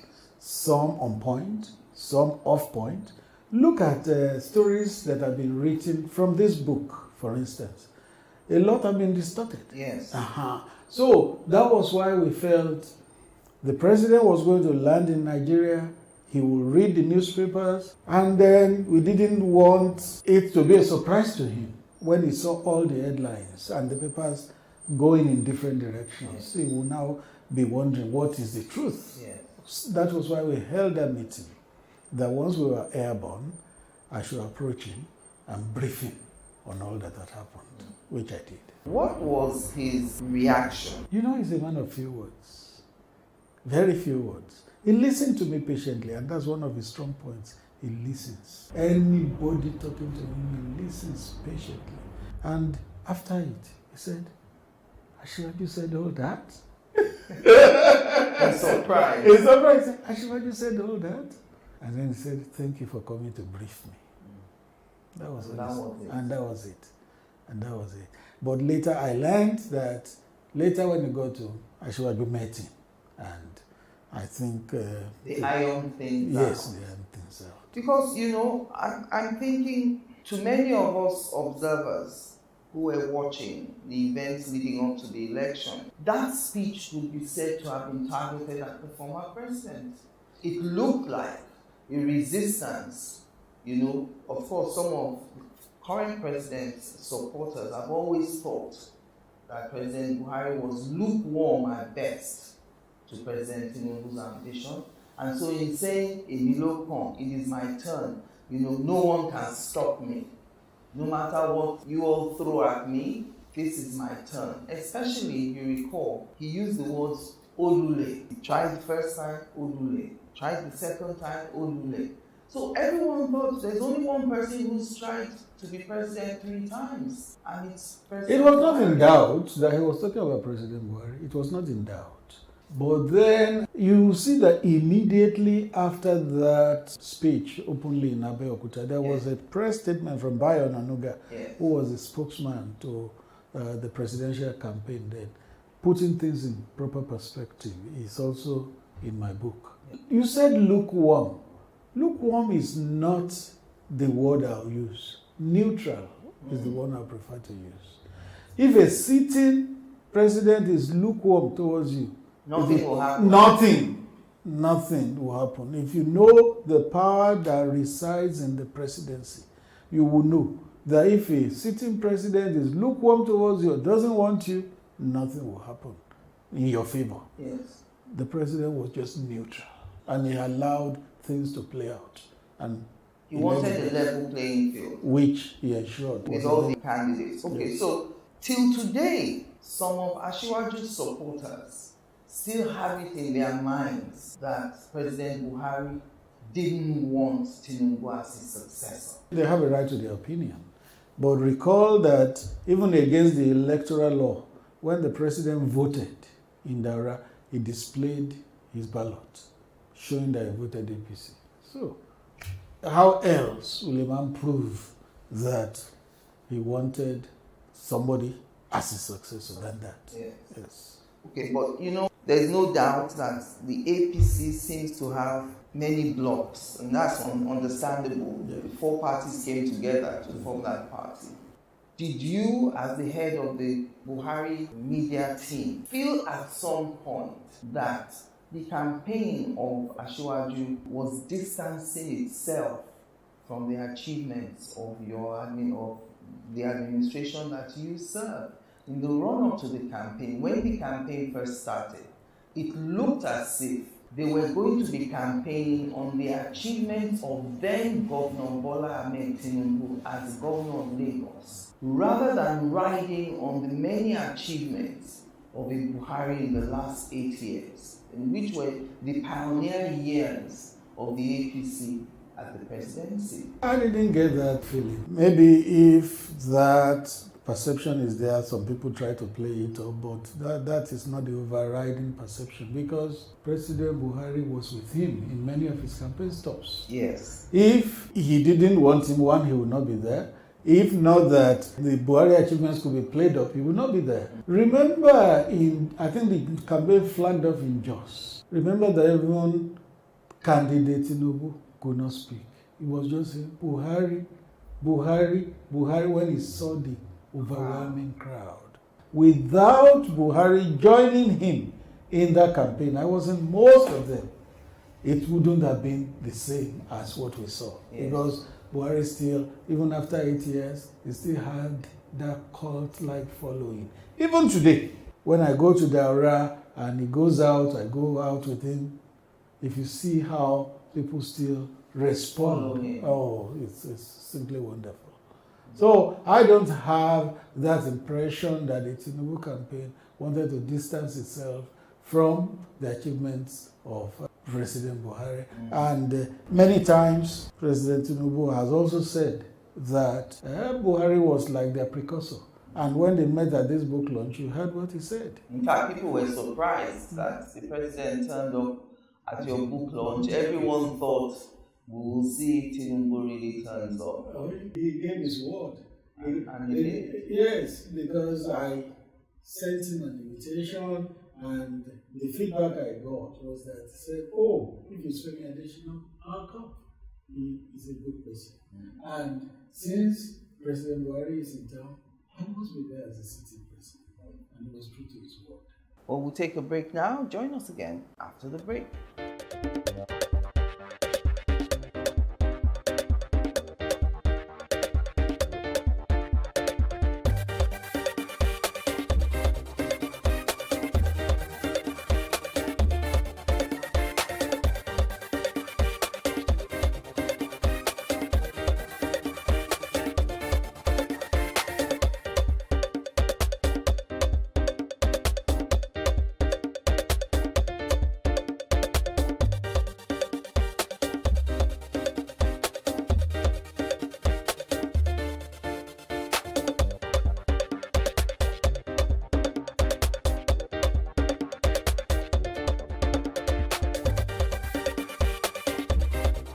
All right, welcome back. And I still want to stay on this issue of the alleged friction between former president and, one of the things that the current president's supporters hold on to is that currency change, the Naira redesign. At the time it happened, the general word on the street was that a lot of politicians had hoarded Naira notes, and President Buhari had been briefed about that hoarding, and that in order to have clean elections, there was a decision taken to change the currency so that it would make it difficult for politicians to buy the votes from the electorate. What would be your reaction to Tinubu supporters who think that that singular policy was directed at them so that it would make it difficult for them to get people to vote for the APC? Why would it be difficult for the APC and not for other parties? If it affected APC, it must affect PDP, it must affect Labour, it must affect all the other parties. The one thing leaders must know is that they need to be careful of what their supporters say. They need to discern carefully, otherwise they will cause problem between them and other leaders. So, if the Naira redesign policy was to give us cleaner elections, was it only one person that was going to the election? Was it only one party that was going to the election? So if it affected one party, it must affect all the parties. And no doubt, President Buhari still keeps saying that, do you know that in that election, 9 governors who wanted to go to the Senate couldn't win their elections? Do you see governors ever failing elections? The retirement home. Well, he failed during that election. So we had cleaner election. It was not targeted at any single politician or any party, but we had cleaner election. And do you also recall that even during that time, kidnapping stopped? Because if you kidnap anybody and you ask for ransom, there was no cash to bring. I remember that in Kano, was it the APC secretary that was kidnapped? Day 1, day 2, day 3? Nothing. Nobody answered their call, nobody brought a dime. When the captors were tired, they just slapped the man 3 times and pushed him out. That market, because there was nobody answering them because there was no money to bring. Was the president fully briefed? Because there's still this brouhaha in the polity about whether or not the president was properly briefed, whether or not the then CBN governor had the capacity to push forward this policy. Were we prepared for that Naira redesign? Yes, I was privy to most of the things that happened as build-up to that redesign. How many times Godwin Emefiele came to meet with the president, meetings they held, which I sat in, and I had to issue statements and all that. So I guess the policy was properly enunciated. The actual implementation may not have been as seamless as it should be, but the enunciation was good, and the president was convinced that it was the way to go. Yeah. If you read this book, he spoke about it. Are any of you who are the members of the media team of Buhari surprised that sometimes when you read the papers or you listen to current members of this administration, it would seem that the government of Buhari is being vilified by members of the same party?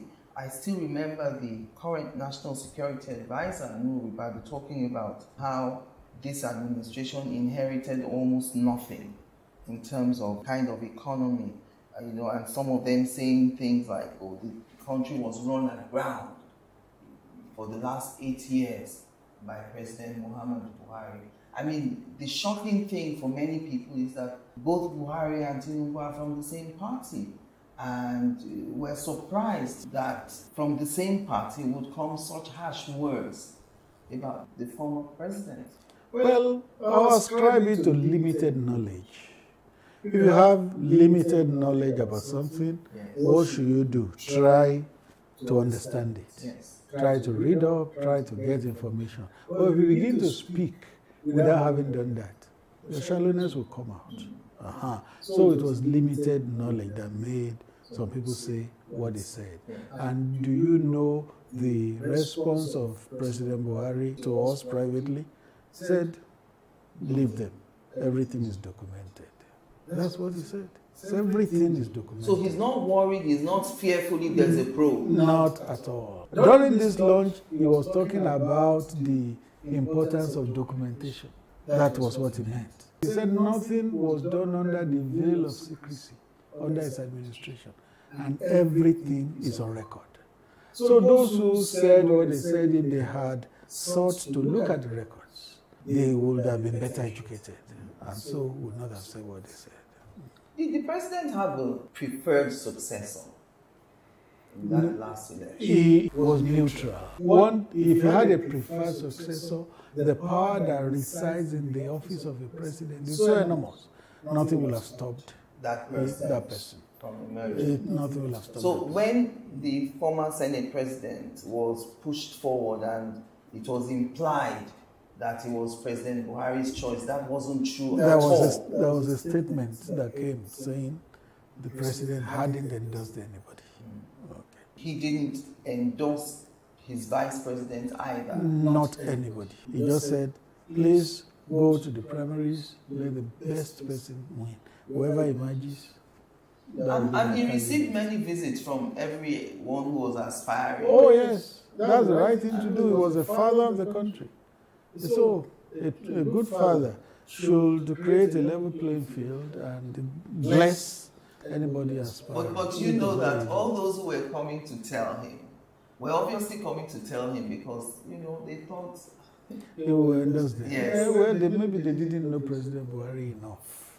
Those of us that know him know that he's such a fair-minded person. If he does something and he thinks he has wronged another person in that process, no, he would rather not do it. He's a person who is always mindful of the last day when Allah will ask him questions and judge him. Yeah. This is what he told me. You get to see it in that book later. When there was talk about lopsided appointments in the country, particularly in the area of security, the day he called me to announce Lawal Daura as DGDSS, he had removed Ita Ekpeyong from South-South. So I said, Mr. President, tongues are wagging that you are appointing too many people from the North. You have removed a man from South-South. Why not replace him with another person from the South-South? He now told me that when he's going to fill positions like that, a committee is set up, a search team is set up, and they work. At the end of the day, they come with 3 recommendations. 1, 2, 3. Yeah. With number 1 being the best, number 2 second best, number 3 also appointable. Most times, 90, 95 out of 100 in 8 years, President Buhari will always approve number 1. And what he told me that day was, if somebody has come first in that exercise, and because of his religion, or because of his ethnicity, or because of language, or because of anything, and I bypass him and appoint another person. Say, Allah will judge me on the day of judgment. So it didn't matter what part of the country you were from, you were the next in line. If you were the best in the exercise, it didn't matter where you came from. And like I said in the book, that's the bit ahead of its time in Nigeria. Because Nigeria not only would look at everything from the area of where you hail from, they will look at it from religion. So President Buhari didn't countenance all that. He just went for the best in any exercise. Let me bring you back now to your relationship with the late Chief of Staff, Abba Kyari. I was shocked to read that there was a fractured relationship between yourself and him. Did he perhaps favor someone else for your post? Fractured will not be my word. Frosty will not be my word. I'll just say not convivial. We didn't have that kind of relationship that you would think a special advisor will. His successor, Professor Ibrahim Gambari, I had a better relationship with him. Yes. Because the day he resumed, he said, Femi, just take me as a big uncle. Yeah. And anything I needed to discuss, I went straight to him. The late Abba Kyari didn't have that kind of disposition. He was a bit aloof. And you are the way you are. You can't help it. Yeah. If that was the way he was made, no problem. What you probably have read about my relationship from him were the excerpts people took from that book, which was not complete. For you to get a complete picture of my relationship with him, read the entire chapter, A Tale of Two Chiefs of Staff. When you read it, everything will fall into place. The video just took what will sound good, what the readers will like, and what will reverberate and will latch on. Will latch on to. If you read the entire story of my relationship with him, how I mourned him when he passed on. I know. I genuinely felt it when he passed on, because I would have wanted him to finish with the administration and. Because it got me thinking that were you an outsider when Buhari brought you in? I think if not the first appointment, the first 2-3 appointments that President Buhari made. Yes. And a lot of people were shocked. I wasn't. But we all knew your relationship with the then General Buhari. Yes. You know. So I thought, okay, was it that he considered you to be an outsider brought in? I wouldn't think so, because he just needed to know what was the background between me and General Buhari, who later became President Buhari, and then he wouldn't consider me an outsider. As far back as 2013, when my mother died, President Buhari came to attend the commendation service we did for her in Lagos here, a Christian service, and he stayed all through. So I was still active in the media during the campaign, but I was giving support from the outside. And that was what I thought I would give even to the administration, support from outside. Yeah. But eventually when I was invited to come, it took me a while to decide to go. You will see that the very day I had to resign my appointment as Son MD and President Guild of Editors, I began to cry, because I didn't want to leave uncertainty for uncertainty. I had never worked in government before. I didn't know how it would be. But because it was President Buhari, that was why I went. You made a point that you never worked in government before. Is it that the opportunity never came, you didn't actively seek it, or you just were not interested? I was not interested. And I remember that one of my active readers in the media, Jafet is his name, he sought me out one day, came to the Sun, and said, I want to meet the person who writes this thing week after week. So he came and we got talking. And then he asked me, would you ever serve in government? I said, no. Straight, I said, no. Then I thought about it again and I modified my position. I said, well, I can serve in the government headed by Muhammadu Buhari. That was what I told him. That was my conviction then. Any other person apart from Muhammadu Buhari, I wouldn't have taken. So now, if you're called upon to serve, like in your home state or Osun State, for instance, would you be open to that? After 8 years, You get tired, don't you? After 8 years, I felt I had done my bit. Out of 200 million Nigerians, and sat for 8 years, more than my fair share. And you also call it a thankless job. Well, they call it so, but me, I wouldn't call it so. You remember, if you read that book, you will see the encounter between me and the Sultan of Sokoto. He had known me before I took on the assignment. He called me Kuli Kuli after my email address. So, the very week I was appointed, he came to the villa, he saw me, he said, Kuli Kuli, this job you have come to do, it's a thankless job. He said, with your predecessors, it has been a thankless job. He said, but with you, it shall not be so. And I said, amen to it. So today, I don't see it as a thankless job. It was a tough job, no doubt, but not thankless. I remember when you were appointed and you coined that phrase, wailing wailers. You know, your strict loyalty to President Muhammadu Buhari. I've always wanted to know your reaction to critics who said that statement, wailing wailers, was unbecoming of a presidential spokesperson. There's a perspective. Perspectives are free. They have the right to it. But you know, the truth about the wailing wailers was that it was directed at the PDP and Olisa Metu, their spokesman. Yes. In the first few months in office, you find that President Buhari could not do anything right.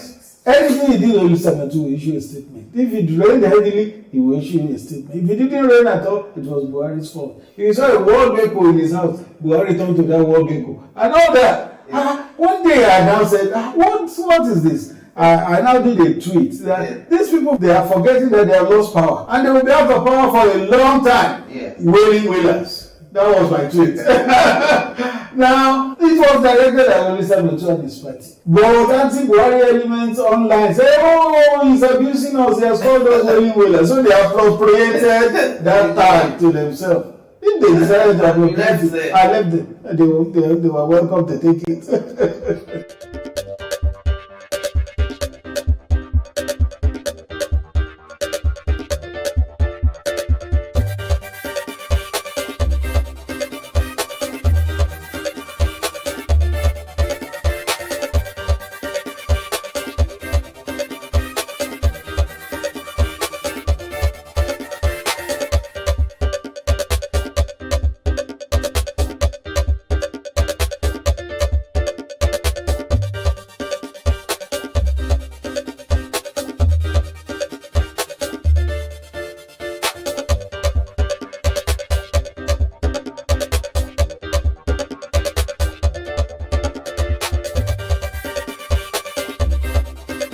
Welcome back to my concluding moments now with former special advisor to former President Muhammadu Buhari, Femi Adesina. All right, so two major issues that made Buhari trend. I mean, very, very major issues. One, Jubril al-Sudan, and of course his purported wedding to the Humanitarian Affairs Minister, Sifia Omar. I mean, they even printed invitations. We heard Professor Shimbaji when he gave that anecdote at the launch saying, you know, he wanted to sue people who he felt had defamed him. And the president said, at least they didn't print IV for you. People were even calling Color. So I want to get a feeling of what happens in the villa when issues like this come up. Give us a real look into how the president reacts to those sorts of stories in conversations with you. Because I know you've told me that he reads the papers voraciously and you brief him every morning on, you know, issues that you By think 10 a.m. he wants to see. he wants to know what is going on. So what was his reaction to that Jubril al-Sudan first? Well, the Jubril of Sudan was foolishness. It was completely obtuse. He left the country in January on a medical trip. He came back in March, went again in April, and came back finally in August. August 19 to be precise. The day he arrived, I remember that the then Chief of Defense Staff, General Gabriel Olonishaki, was giving out his daughter in wedding. So I went to attend that wedding. And naturally, I was in Agbada and cap. Before I left for church, I had got a message that he would be arriving that day, that I should inform Nigerians. So I issued a statement. From the church, we went to the reception. I left the reception about 3 o'clock. Yes. The president was to land at 4. And I didn't feel I should go back home to change before going to the airport. So I went to the airport. If you still recall the tape of that day, you will see that when he shook me, we were laughing. And what did he say when he shook my hand? He said, Adeshino, this is the best I've seen you dressed. So you made it complete today. Our brother will come to me and we laughed. Now the question is, if he was Jubril, will he even recognize me? Will he know I'm Adeshino? Will he know how I normally dress? Yes. So that just knocked out the story of Jubril for me. Yes. Anybody that said it, I knew was being foolish. How do you think the man that was in the villa was another person and his wife would not know? He says that saw him every day. How did that story start and how did it get entrenched to the point that people believed? And you know it came from Nnamdi Kanu. Right. Yes, he was the one that started it. That the Reed Wari is there. Yes, and you know that Nnamdi Kanu has a large following. Everything he says to some people is the gospel truth. So they received it, they believed it, but those of us that know. And you know, before the president himself left government, he responded to it. Yes. He said it was absolute foolishness, which I believe it is. Did he laugh about it? I mean, at some point it must have been funny to him. No, he just dismissed it. Okay. He just dismissed it. Just like one time there was this thing in the social media about his daughter getting married on a certain day at a certain venue. Yes. It was so widespread. And I went to his office and said, "Oh, so I see that a wedding is coming up in the family." He said, "Where did you get that?" I said, "Social media." He said, "Don't mind those nuisance." There was no wedding? No, not at that time. Yet, they had appointed a venue, named one of his daughters, and everything was false. The other funny one was his purported wedding and people turning up at the Central Mosque on Friday for prayers. Yes. And everyone assuming that the wedding was going to hold. And they all turned up. Yes. Even though they were not directly told by the president that I will be getting married. That shows you how fertile the imagination of some mischief makers can be. When the president was ill and he was in London, and after he had come round and he was recovering, I remember he placed a call to me one Saturday. And he said, "Adeshino, thank you for holding out against the mischief makers." He said, "I see everything you do. I watch." He knows that there are plenty of mischief makers in the country. That purported wedding was a product of mischief makers. Recall that the DSS arrested one man whom they paraded, who did a tape purporting that the president was going to marry the finance minister. Yes, Zainab. So that's just part of it. And then they say that of the humanitarian affairs minister too. Just concoction. Those were funny times. Did the former president have any regrets? I have attempted to answer this question before, and the media twisted it. That I said he regrets so many things. Yes. And my answer was that there is no human being who does everything right all the time. You can't claim that everything you do 100% all the time. No, there will be some shortcomings with the benefit of hindsight. But regret is a very strong word. What I would say is that President Buhari did what he considered was good for Nigeria at any given time. With the benefit of hindsight, he may feel, oh, maybe this one I should have done this way or this way or this way. But regret would be a very strong word. Why did he apologize for some things? Because maybe he felt it rubbed some people down the wrong way. So, regret would not be the word, but he just felt maybe this could have been done better. His guiding principle was to do the best thing for all Nigerians at all times, to the best of his ability. One of the things that Nigerians are disappointed about is that they thought in President Buhari coming in as a former general that the issue of insecurity would have been tackled more than we saw. Yes, when he came in, Boko Haram was controlling some areas and some local governments in the northeast and all that, but we subsequently saw many incidents, the Buniyadi incident, we saw the Chibok girls. Buniyadi was before him. Chibok was not even under him. It was under Jonathan. It was under Jonathan, and he recovered a large number of the Chibok girls. Dapchi was under him, and within that week, majority of the girls were recovered except about 3 or 5, including Leah Sharibu. In terms of that insecurity, could he have done more? He did his best. What I'd like you to recall is that before Buhari came, every day in this country, bombs went off 5, 6, 7 places.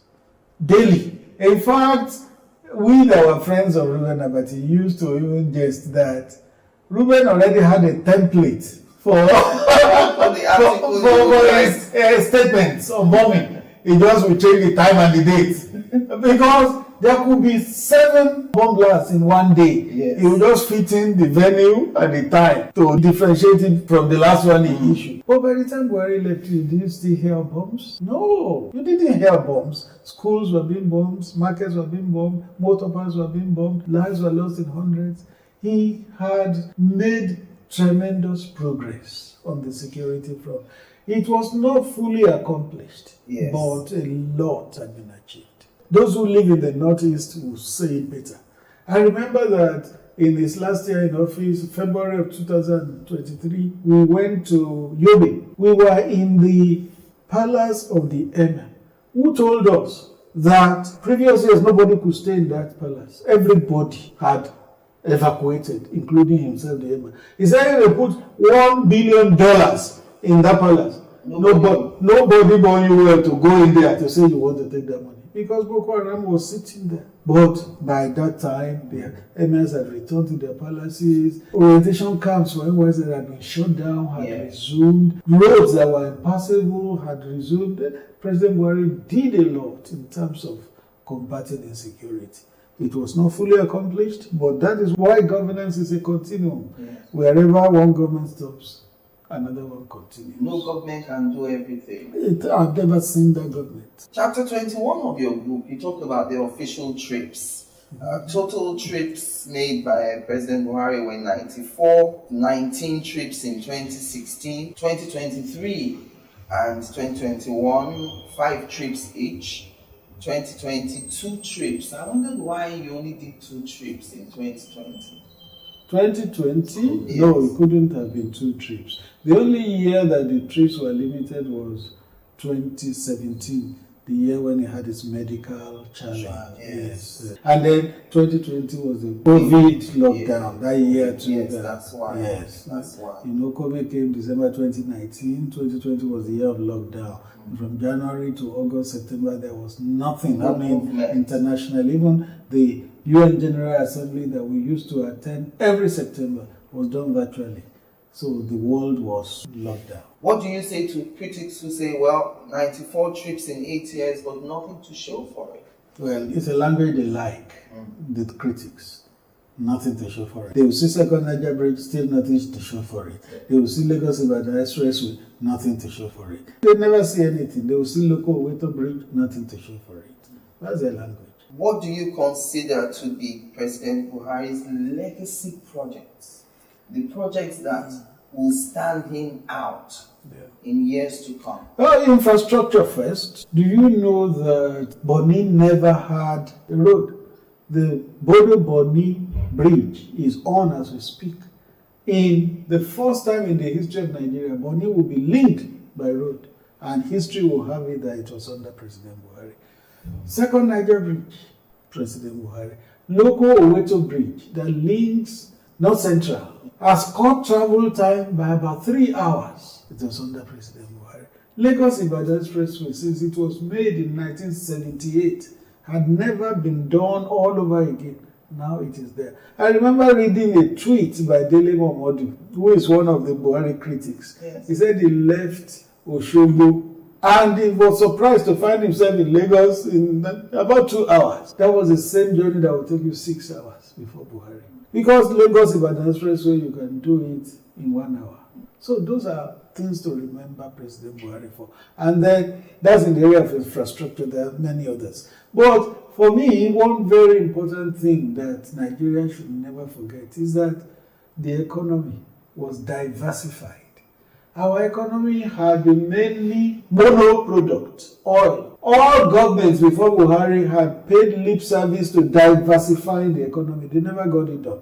But under Buhari, oil that used to account for about 90% of GDP began to account for just 9%. Because Agric had taken the large chunk, ICT had taken another large chunk. Oil, there was a year oil accounted for just 9% of the GDP. So, if Buhari hadn't come and placed emphasis on agriculture that way, you know what would have happened? Particularly during the lockdown, the whole world was shut down. If you wanted to import food, nobody would sell to you because they needed the food in their own countries too. And cash was not available. There was no movement. No movement. Exactly. From Thailand, how would you move it? If he hadn't placed emphasis on diversifying the economy through agriculture, how would Nigerians have survived? There would have been riots everywhere. In Venezuela, an oil-producing country like Nigeria, they were crossing the border to look for food because oil was the only thing they had. But because Nigeria had diversified the economy, we had rice, we had beans, we had maize, all the grains we were not importing again.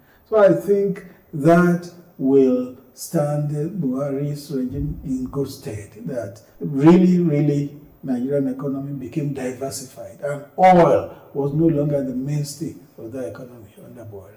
And what would you say to those who say that he shouldn't claim the second Niger Bridge as his achievement because it wasn't started by him? Oh, really? It was started by former President Goodluck Jonathan. From the ask Minister Fashola, he will tell you how that project began from scratch and how it ended.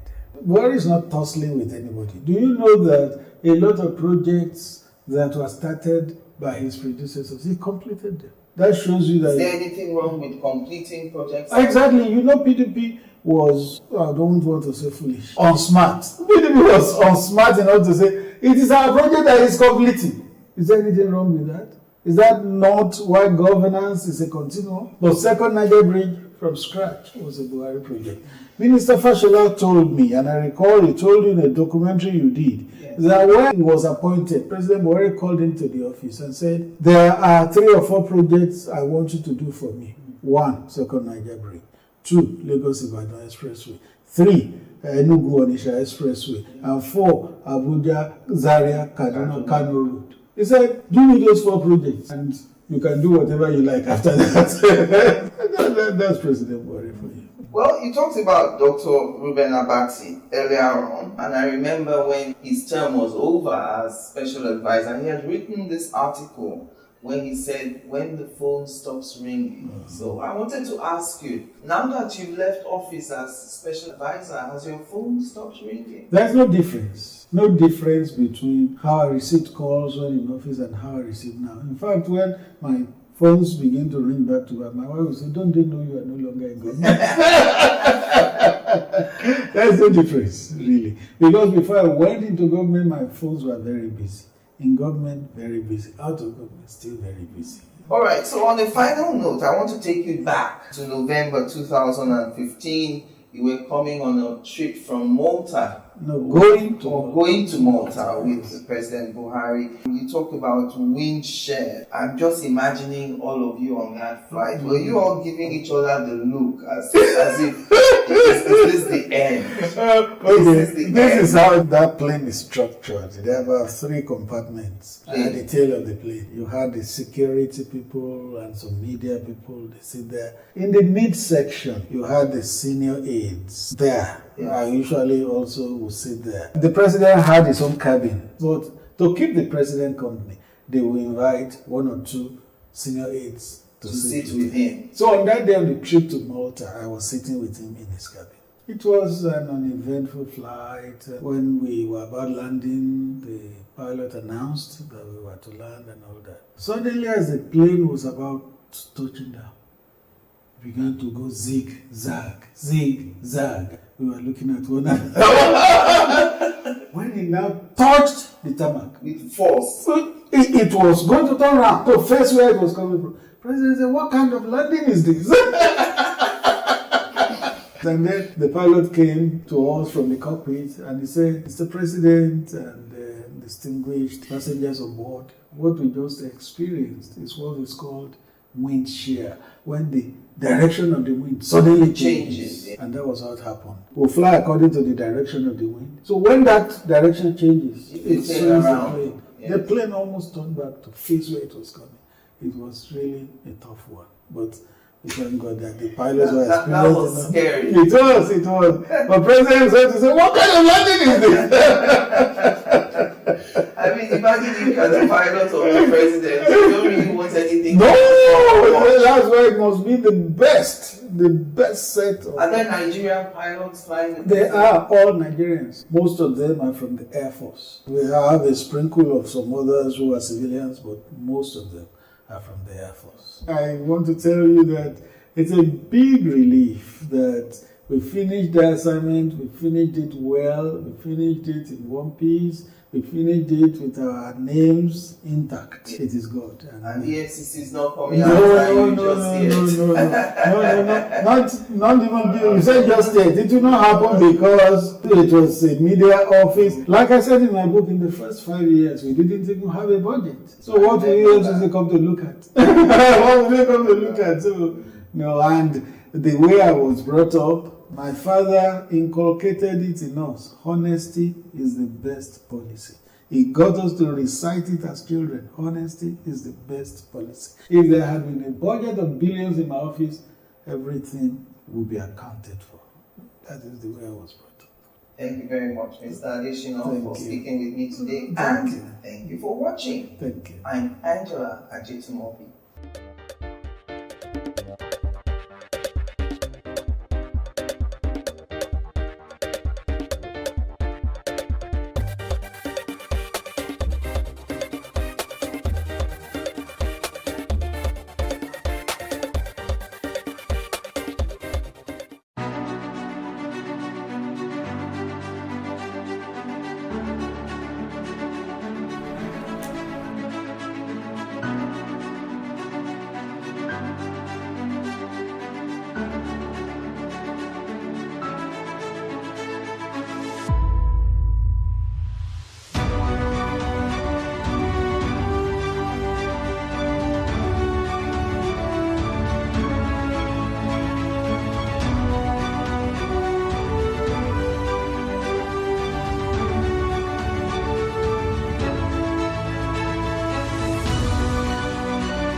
Corruption is said to undermine justice and the rule of law in societies. On this week's episode of Our Voices, we'll explore how women are affected by corruption as they seek access to basic needs such as health services and even when they try to climb the ladder in leadership positions. We'll discuss this and more from a recent VOA Africa Division series that reveals misconduct across numerous sectors on the continent entitled Dirty Deals, Uncovering Corruption in Africa. Hello there and welcome. I'm Oriani Tangishaka and this is Our Voices. And with me today is my colleague Jeannie Niwa. Siminish is out today. Hello, Jeannie. Hi. What are your thoughts on this topic, Jeannie? Are women more prone to corruption as much as men? What do you think? You know, I approach this topic being biased, thinking that, men are corrupted and women are all victims. But, recent studies actually shows that it's gender neutral. We are all susceptible to be corrupted. However, because women do not, have a tendency is not to have like those managerial position and corruption is different type of corruption, they are less likely to enter certain type of corruption network, let's say. So there is maybe a difference in the type of corruption they're more susceptible to be. You are very right. I do agree when you say that the perception is that men are more corrupt. I don't know why, but I think that it's fair to say because, they're not in the spotlight as much as women when it comes to corruption. And that's interesting. I'm going to look at that more, the research on women and corruption. Yeah. Well, joining us to look into this topic deeper is Mrs. Anne Mbewele Anamela. She is the Executive Director of NGOCC, a non-governmental gender organization coordinating council, who is right now in Lusaka, Zambia. Miss Anne, how are you doing? Welcome to Our Voices. I'm well, thank you, and thank you for inviting me. Well, before we dive deep into the questions with you, let's watch this story from Nigeria, where some experts say corruption is really a systemic issue. For example, the country's Economic and Financial Crimes Commission, EFCC, says the banking sector is responsible for 70% of financial crimes. Reporter Timothy Obiezu tells us more from the capital, Abuja. Let's take a look. In April 2021, Uche Ohiri learned about an agribusiness scheme that offered to pay up to 30% interest on investment in 4 months. She took the bait and invested $550, but the company shut down soon after and its founder vanished into thin air. I tried to log in. I had access to the website. I could see the fund. I could see the interest, but I could not do anything. Like Ohiri, hundreds of investors who lost their monies reported the company to the police. But they found out via news reports that the same firm had been accused of a $70,000 bank loan fraud in connivance with corrupt bank officials. The bank in question, though, denied any wrongdoing. It was a joke at first to me because it has never happened to me. Okay, you guys got to be kidding me. But unfortunately, it wasn't a joke. Fraud is on the rise in Nigeria's financial system. Nigerians, and that financial institutions are often unable to thoroughly probe fraud cases due to poor information sharing and lack of coordination. The system is designed in such a way that its attempt to address corruption is superficial. We need structural strengthening, institutional strengthening, such that not just institution, even process strengthening, such that any conduit pipe for corruption is blocked. The consulting firm KPMG says only 30% of Nigerian banks have fully implemented anti-fraud measures that allow mandatory verification of the customer's identity before opening an account. In 2021, the central bank asked bank customers to report unauthorized debits to its customer protection desk. Last year, President Bola Tinubu launched an anti-corruption campaign and called for support. And in January, Nigeria's Independent Corrupt Practices Commission, ICPC, and the EFCC said they are teaming up to fight corruption. We have our own constraints, just like every other organization. But we know that as a commission, that everybody's eyes on the commission. We have been doing our best. We have a good team. But Botti says words must be matched with action. Corruption is systemic, then we need a more systemic approach to fighting it. So with all of the initiatives that we have on ground, we need to begin to deploy these things in a truthful manner. So for instance, again, we have the EFCC. They need to do more beyond just picking some few persons here and there. They need to touchlight more. They need to investigate more. They need to prosecute more people. The global financial watchdog, the Financial Action Task Force, says Nigeria has until May next year to address financial crimes, including terrorism financing, or risk being excluded from the global financing system, which would make it more difficult for Nigeria to do business and access international financing. Nigerian authorities say they'll make sure that doesn't happen. Timothy Obiezu, VOA News, Abuja, Nigeria. Thank you so much, Timothy Obiezu. Yeah, and to go back to that gender neutral aspect, I think it's a very, very interesting research that if our audience wants to know more, they can refer to the OSCE.org. Well, they'll know. Yeah, it's very interesting. Awesome. So I wanted to ask you, Miss Anamila, is she here? Yes, she's with us. Can you hear us, Miss Anne? Yes, I can hear you. Awesome. So can you briefly give us examples of what constitutes corruption? Well, I think one of the key things around corruption is that, firstly, it's usually an illegal act. And then secondly, it also involves abuse of one's position. And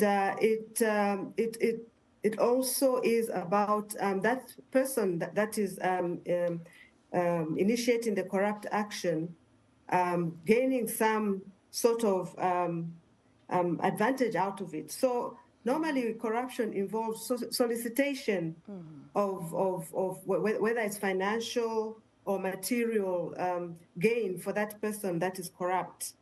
And it happens, in various ways. It could be a request for a direct bribe. It could be double dealing. And as we are seeing in more and more these days, or maybe it's just that we're more alert, the issues of sextortion, all those border on corruption. Right. So it's about doing something because you're in a position, and then the other person needs that service, and it's usually around public office, though it does happen in other areas as well. I agree. Bribe, extortion, and so forth. Well, let's come to Lusaka, where you are, where the president constantly speaks firmly against corruption. And in this next clip that we're about to watch, it's an alleged corruption tactic that happens in the health system. Our colleague Kathy Shorts covered it, and we'll come back. Charity Musamba is a lecturer at the University of Zambia. She says she experienced the situation aptly described by the president. On March 10, she was waiting for a full blood count examination at a Lusaka health facility, along with her sister who was caring for her, when a medical staffer allegedly attempted to solicit a bribe from her sister, Albite Sato. Look at the queue of people waiting to be examined, and there's only one machine. And in some cases, it even develops problems as it's been utilized. So if you want your sister to be examined, I can quickly push her name up the list. But that's on condition that you also help me. Ms. Anne, when we look at this particular tactic in the health system, do you think that it's more of a corruption culture, or is it, just people who are innately like that? I think it's both. There are people that are innately like that, but then when corruption is allowed to perpetuate in a country or in institutions, then it becomes a culture, especially where people think they can get away with it. and where addressing corruption is not consistent. So it starts with individuals, indeed, but it does turn into a culture, depending on how it's handled. Right. So the people can be corrupted as well as the system itself can be corrupted. Yeah. Thank you, Ms. Anna. We'll, discuss more about the culture of corruption. For now, let's take a short break. When we return, we'll hear more from Ms. Mbewe Anamela, Executive Director of NGOCC, Non-Governmental Gender Organization Coordinating Council. She will help us look more at possible solutions to fighting corruption. And as usual, we ask you to share your thoughts on this topic on our social media platforms at VOA Africa. We are on Facebook, Instagram, and X, formerly known as Twitter. Use the hashtag VOA Our Voices. Stay with us. We'll be right back.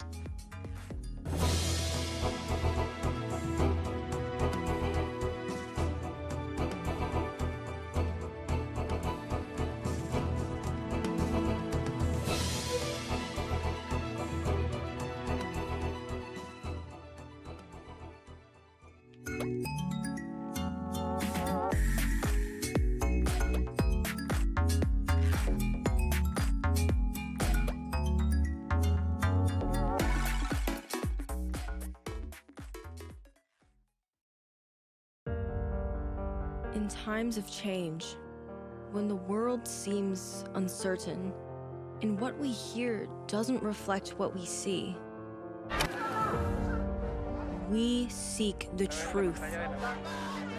When we are told only part of the story, we lose trust. In moments of crisis, our dreams, hopes, and wishes for a better tomorrow depends on a free press. At Voice of America, we bring you the stories that people take risks to see. We connect the world and unite it with truth. At Voice of America, we show you the whole picture.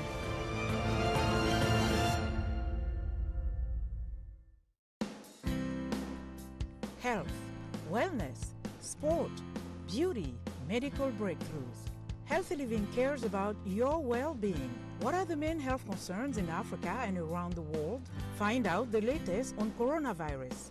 Connect with our experts and ask them questions. How long does the virus stay? Join me, Linoch Mudu, in Washington, every week on Healthy Living, right here on VOA.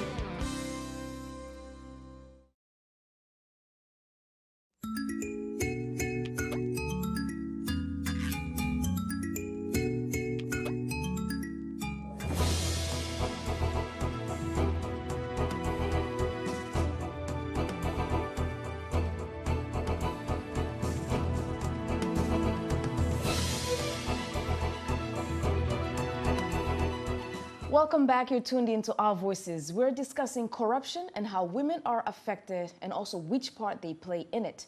With us via Zoom from Lusaka, Zambia is Ms. Mbewe Anamela, Executive Director of NGOCC, Non-Governmental Gender Organization Coordinating Council, and will now help us look at some possible solutions to fighting corruption. But before that, in Ghana, corruption is a major issue, and state agencies mandated to tackle it are struggling to succeed in their mission. Civil society groups are taking up the challenge with initiatives that exposes corruption in the public sector, creating public awareness, and also pushing for prosecution. Let's take a look and then discuss this further. Isaac Kaledzi has more from Accra, Ghana. That's because as a journalist, you must have a heart. These Ghanaian journalists are planning for their next big investigative story. They work for the Fourth Estate, an Accra-based non-profit public interest and accountability initiative by the Media Foundation for West Africa. We work with Ghanaians, we work with whistleblowers who give us information. And so we look at issues and we go deep into those issues. We bring them out in forms of publications, online write-ups and YouTube videos and all that, mainstream documentaries. The publications focuses largely on anti-corruption related stories. Since launching in 2021, it has published several groundbreaking anti-graft stories. Among them was an exposé by the project on asset declaration following a requirement that government officials declare their assets. The Fourth Estate filed the case with Ghana's Commission on Human Rights and Administrative Justice that further investigated the matter. So when we did that story, as many as 294 or so public officials hurriedly declared their assets. In fact, before the publication, they had not declared, but they were in office. But when we published the story, very quickly, they declared their assets. And we thought that that was impactful and it sent the right message to authorities and to public officials. Anti-corruption campaigners say fighting corruption in Ghana has become a daunting task, despite the country launching the National Anti-Corruption Action Plan, a policy document with plans to combat corruption. The National Anti-Corruption Action Plan was the blueprint for all of us to fight corruption. However, in all these very glowing attributes that I gave, you would realize that there are so many gaps within the system that we haven't paid attention to. And for that matter, it makes the fight against corruption a difficult one. Some of those gaps include weak laws that hinder the work of state institutions mandated to investigate and prosecute corrupt public officials. Civil society groups like the Center for Democratic Development, CDD, are filling the gap and taking on the challenge. In 2017, the organization launched the Corruption Watch Project in an attempt to reduce public corruption through advocacy for transparency. We're able to do original investigations. We have actual investigative journalists as part of the team that do their investigation, but we also try to follow up on cases that are alive or cases that we feel have been buried and we have forgotten, that we think we need to revive. The activism by the CDD team for the past 7 years appears to be yielding results. We didn't want the issue of corruption to die and also to be episodic. You know, we just wanted to keep it on the minds of citizens that we need to keep fighting. We need to take an interest. You know, they need to join the fight because we're feeling that corruption was becoming normalized and people felt that, oh, well, that's how it is. Thanks to the works of these civil society groups, the fight against corruption is on people's mind. Both as anti-corruption and governance experts and think tanks, a lot of work has been done. We have shown evidence of research that corruption is an issue and it is hydra-headed. And to fight it, we need serious commitment. Isaac Kalaji, VOA News, Accra. Thank you so much, Isaac Kalezi, for that report from Accra, Ghana. And indeed, as you've said, fighting corruption is on people's mind, and organizations are trying their very best to do what they can to curb corruption. Now, back to our guest who's on Skype from Lusaka, Zambia, Miss Anne.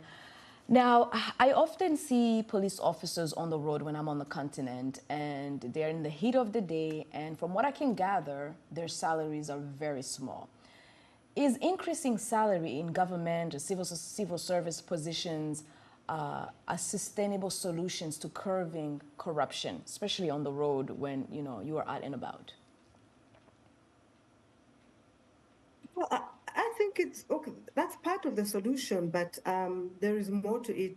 Earlier on, we spoke about whether it's individual or it's systemic. Mm-hmm. So at an individual level, I think there's need to in a way change mindsets, though, and that's not an easy thing to do. So it's both a cultural issue and it's a systemic issue, and these are personal issues. Increasing salaries might help, but then I don't know to what extent that would help. I think we'd really need a study around that, because there are persons that have been involved in corruption that were fairly in the high income bracket. So is it really about the salaries, or is it about systems, as we said, and about culture and just the practices that have become embedded in the way we do things.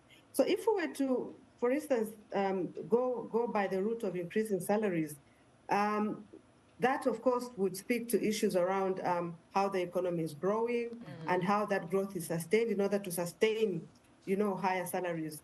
But I think it's a combination of things. It's salaries, it's regulation, it's the justice system, and it's looking at our culture and our values, and our values too. Fair enough. Fair enough. Let's talk more about your organization. We spoke at the top of the show that, corruption, the corruption culture, which may be the issue. How does your organization work to curb this in place where it has become part of life? Well, I think the first thing we do is start with us, ourselves as an organization. We have a set of principles that we believe in, and that we try to inculcate even in staff, which include transparency, accountability, and an advocacy organization and a mouthpiece for women in Zambia. We're able to speak up whenever we notice any trends or we notice specific incidences of corruption. And then the other thing that we do is also at times engage relevant authorities to bring to light what's happening or to find out how these issues are being handled, and also to suggest how best we can address issues of corruption. And we also form coalitions with other civil society organizations, because when we form a critical mass and our voice is louder, and we demand answers and raise some of these issues. As NGOCC, we're also part of the Universal Periodic Review mechanism, and we're able to also raise these issues through some of the shadow reports that we do, around these international processes as well. Very well. We've looked at the banking system. We've looked at the health system. Let's look at briefly about the education system. When we look at sextortion, sex for grades, who should we focus on mostly? Should we focus on the teachers or should we focus on the students? Because we did talk about both the system and the individuals, and we know that's corruption. Who should we focus on? Issues of corruption such as these need concerted efforts, when we look at all the possible stakeholders. So, yes, the teachers, and this should start right from the colleges and the universities where these teachers come from. I think the issues of extortion should be included even in the syllabus.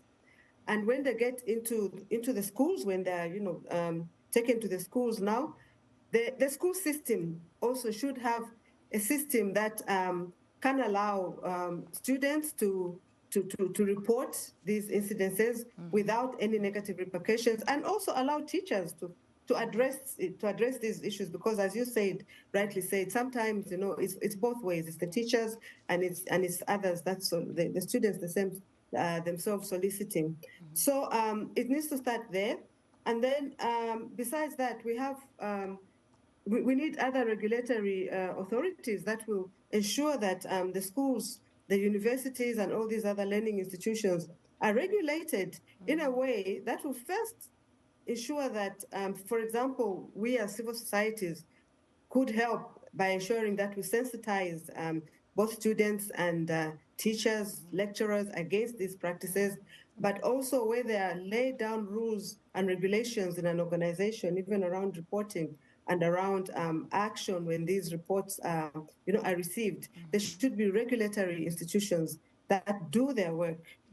And when this is done, also it should be very, very clear what the punitive measures are at institution level as well as at individual level. So it needs a coordinated response with various institutions and individuals too. Absolutely. But what about the household? It's like not everybody's equal in front of corruption. What can we teach our children? What can be taught, in a household so, people are less likely to commit corruption? That's a fantastic question, because we have, as NGOCC, now have introduced what we call a household approach. And that is recognizing that most challenges that societies face start at a household approach. And one of the things where we are encouraging in this household approach is dialogue in families. sometimes our culture is such that children cannot talk to their parents. Parents think they really, it's the role of the schools, to teach some of these value systems to the children. So we're encouraging dialogue at household level. That's right. And this is working well. It has other effects that we did not expect, very positive. Like, for example, encouraging even women to speak out more out there because they're being consulted more and part of the dialogue at household level. So that's one approach that we are taking. And then there's also the churches. We have churches all across Zambia. Thank you so much. And some of these issues can be taken up there. That's right. Well, that's it for today. Thank you so much. We would like to thank you very much, our guest, Anne Mbewe Anamela, Executive Director of NGOCC, Non-Governmental Gender Organization Coordinating Council, for shedding light on this very impactful situation of corruption we all of us face, especially women, and the fight to expose it. If you want to watch more of the Dirty Deals Uncovering Corruption in Africa series, along with this and other episode of Our Voices, go on the VOA website at voaafrica.com and our YouTube channel, where you can find the top news stories of the day. Thank you so much, and goodbye.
Hello and welcome. My name is Nyamgul Agaji. This is the news update.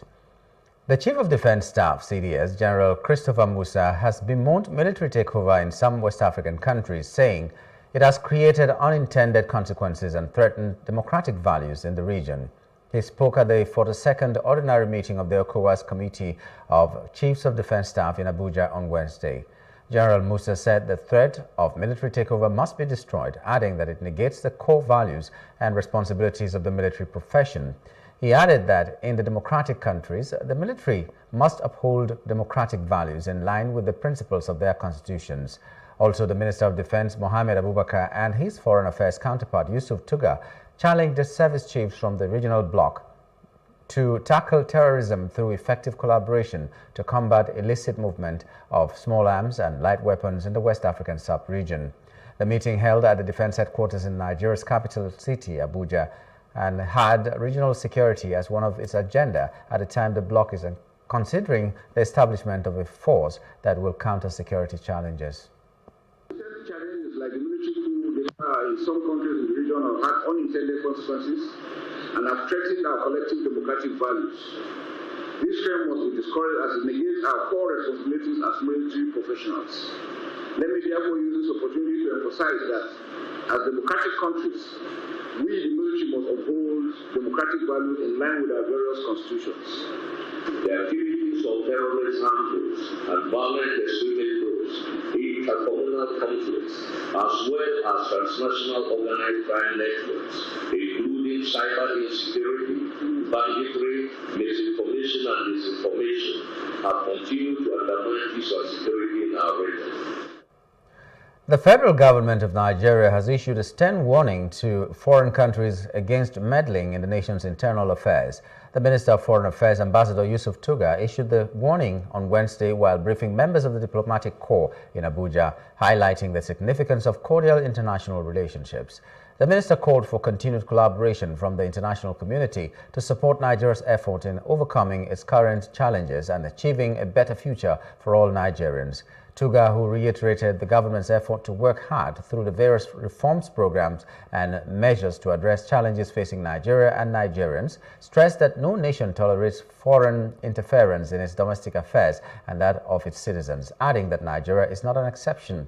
According to him, the government would take appropriate action against any foreign entity residing in Nigeria that is found to have directly or indirectly supported the protesters by whatever means or seeks to interfere in the internal affairs of the country. President Tinubu understands the pain and frustration that drive the protests and has assured that his government is committed to listening and addressing the concerns of Nigerians. He has appealed particularly to the youths and advised them not to let violence and destruction tear the country apart. The President had approved the suspension of import duties and taxes on essential items for a 150-day period to ensure that food prices come down in the short term, while the administration is investing heavily in agriculture to ramp up local production and provide food not just for our local consumption, but possibly for export in the medium and long term. President Bola Tinubu has pleaded with Nigeria, compounded by what he described as an unavoidable lag between the subsidy removal and his plans for the country. This period may be hard on us, and there is no doubt that it's tough on us. But I urge you all to look beyond the present temporary pains and aim at the larger picture. All our good and helpful plans are in the works. More importantly, I know that they will work. Sadly, there was an unavoidable lag between subsidy removal and these plans coming fully online. However, we are swiftly closing the time gap. I plead with you, please have faith in our ability to deliver and in our concern for your well-being. We will get out of this turbulence, and due to the measures we have taken, Nigeria will be better equipped and able to take advantage of the future that awaits her. For example, we shall fulfill our promise to make education more affordable to all and provide loans to higher education students who may need them. No Nigerian student will have to abandon higher education because of lack of money. Our commitment is to promote the greatest good for the greatest number of our people. On principle, we shall never falter. I assure you, my fellow countrymen and women, that we are exiting the darkness to enter a new and glorious dawn. Now, I must get back to work in order to make this wish come true. Thank you for listening, and may God bless Federal Republic of Nigeria.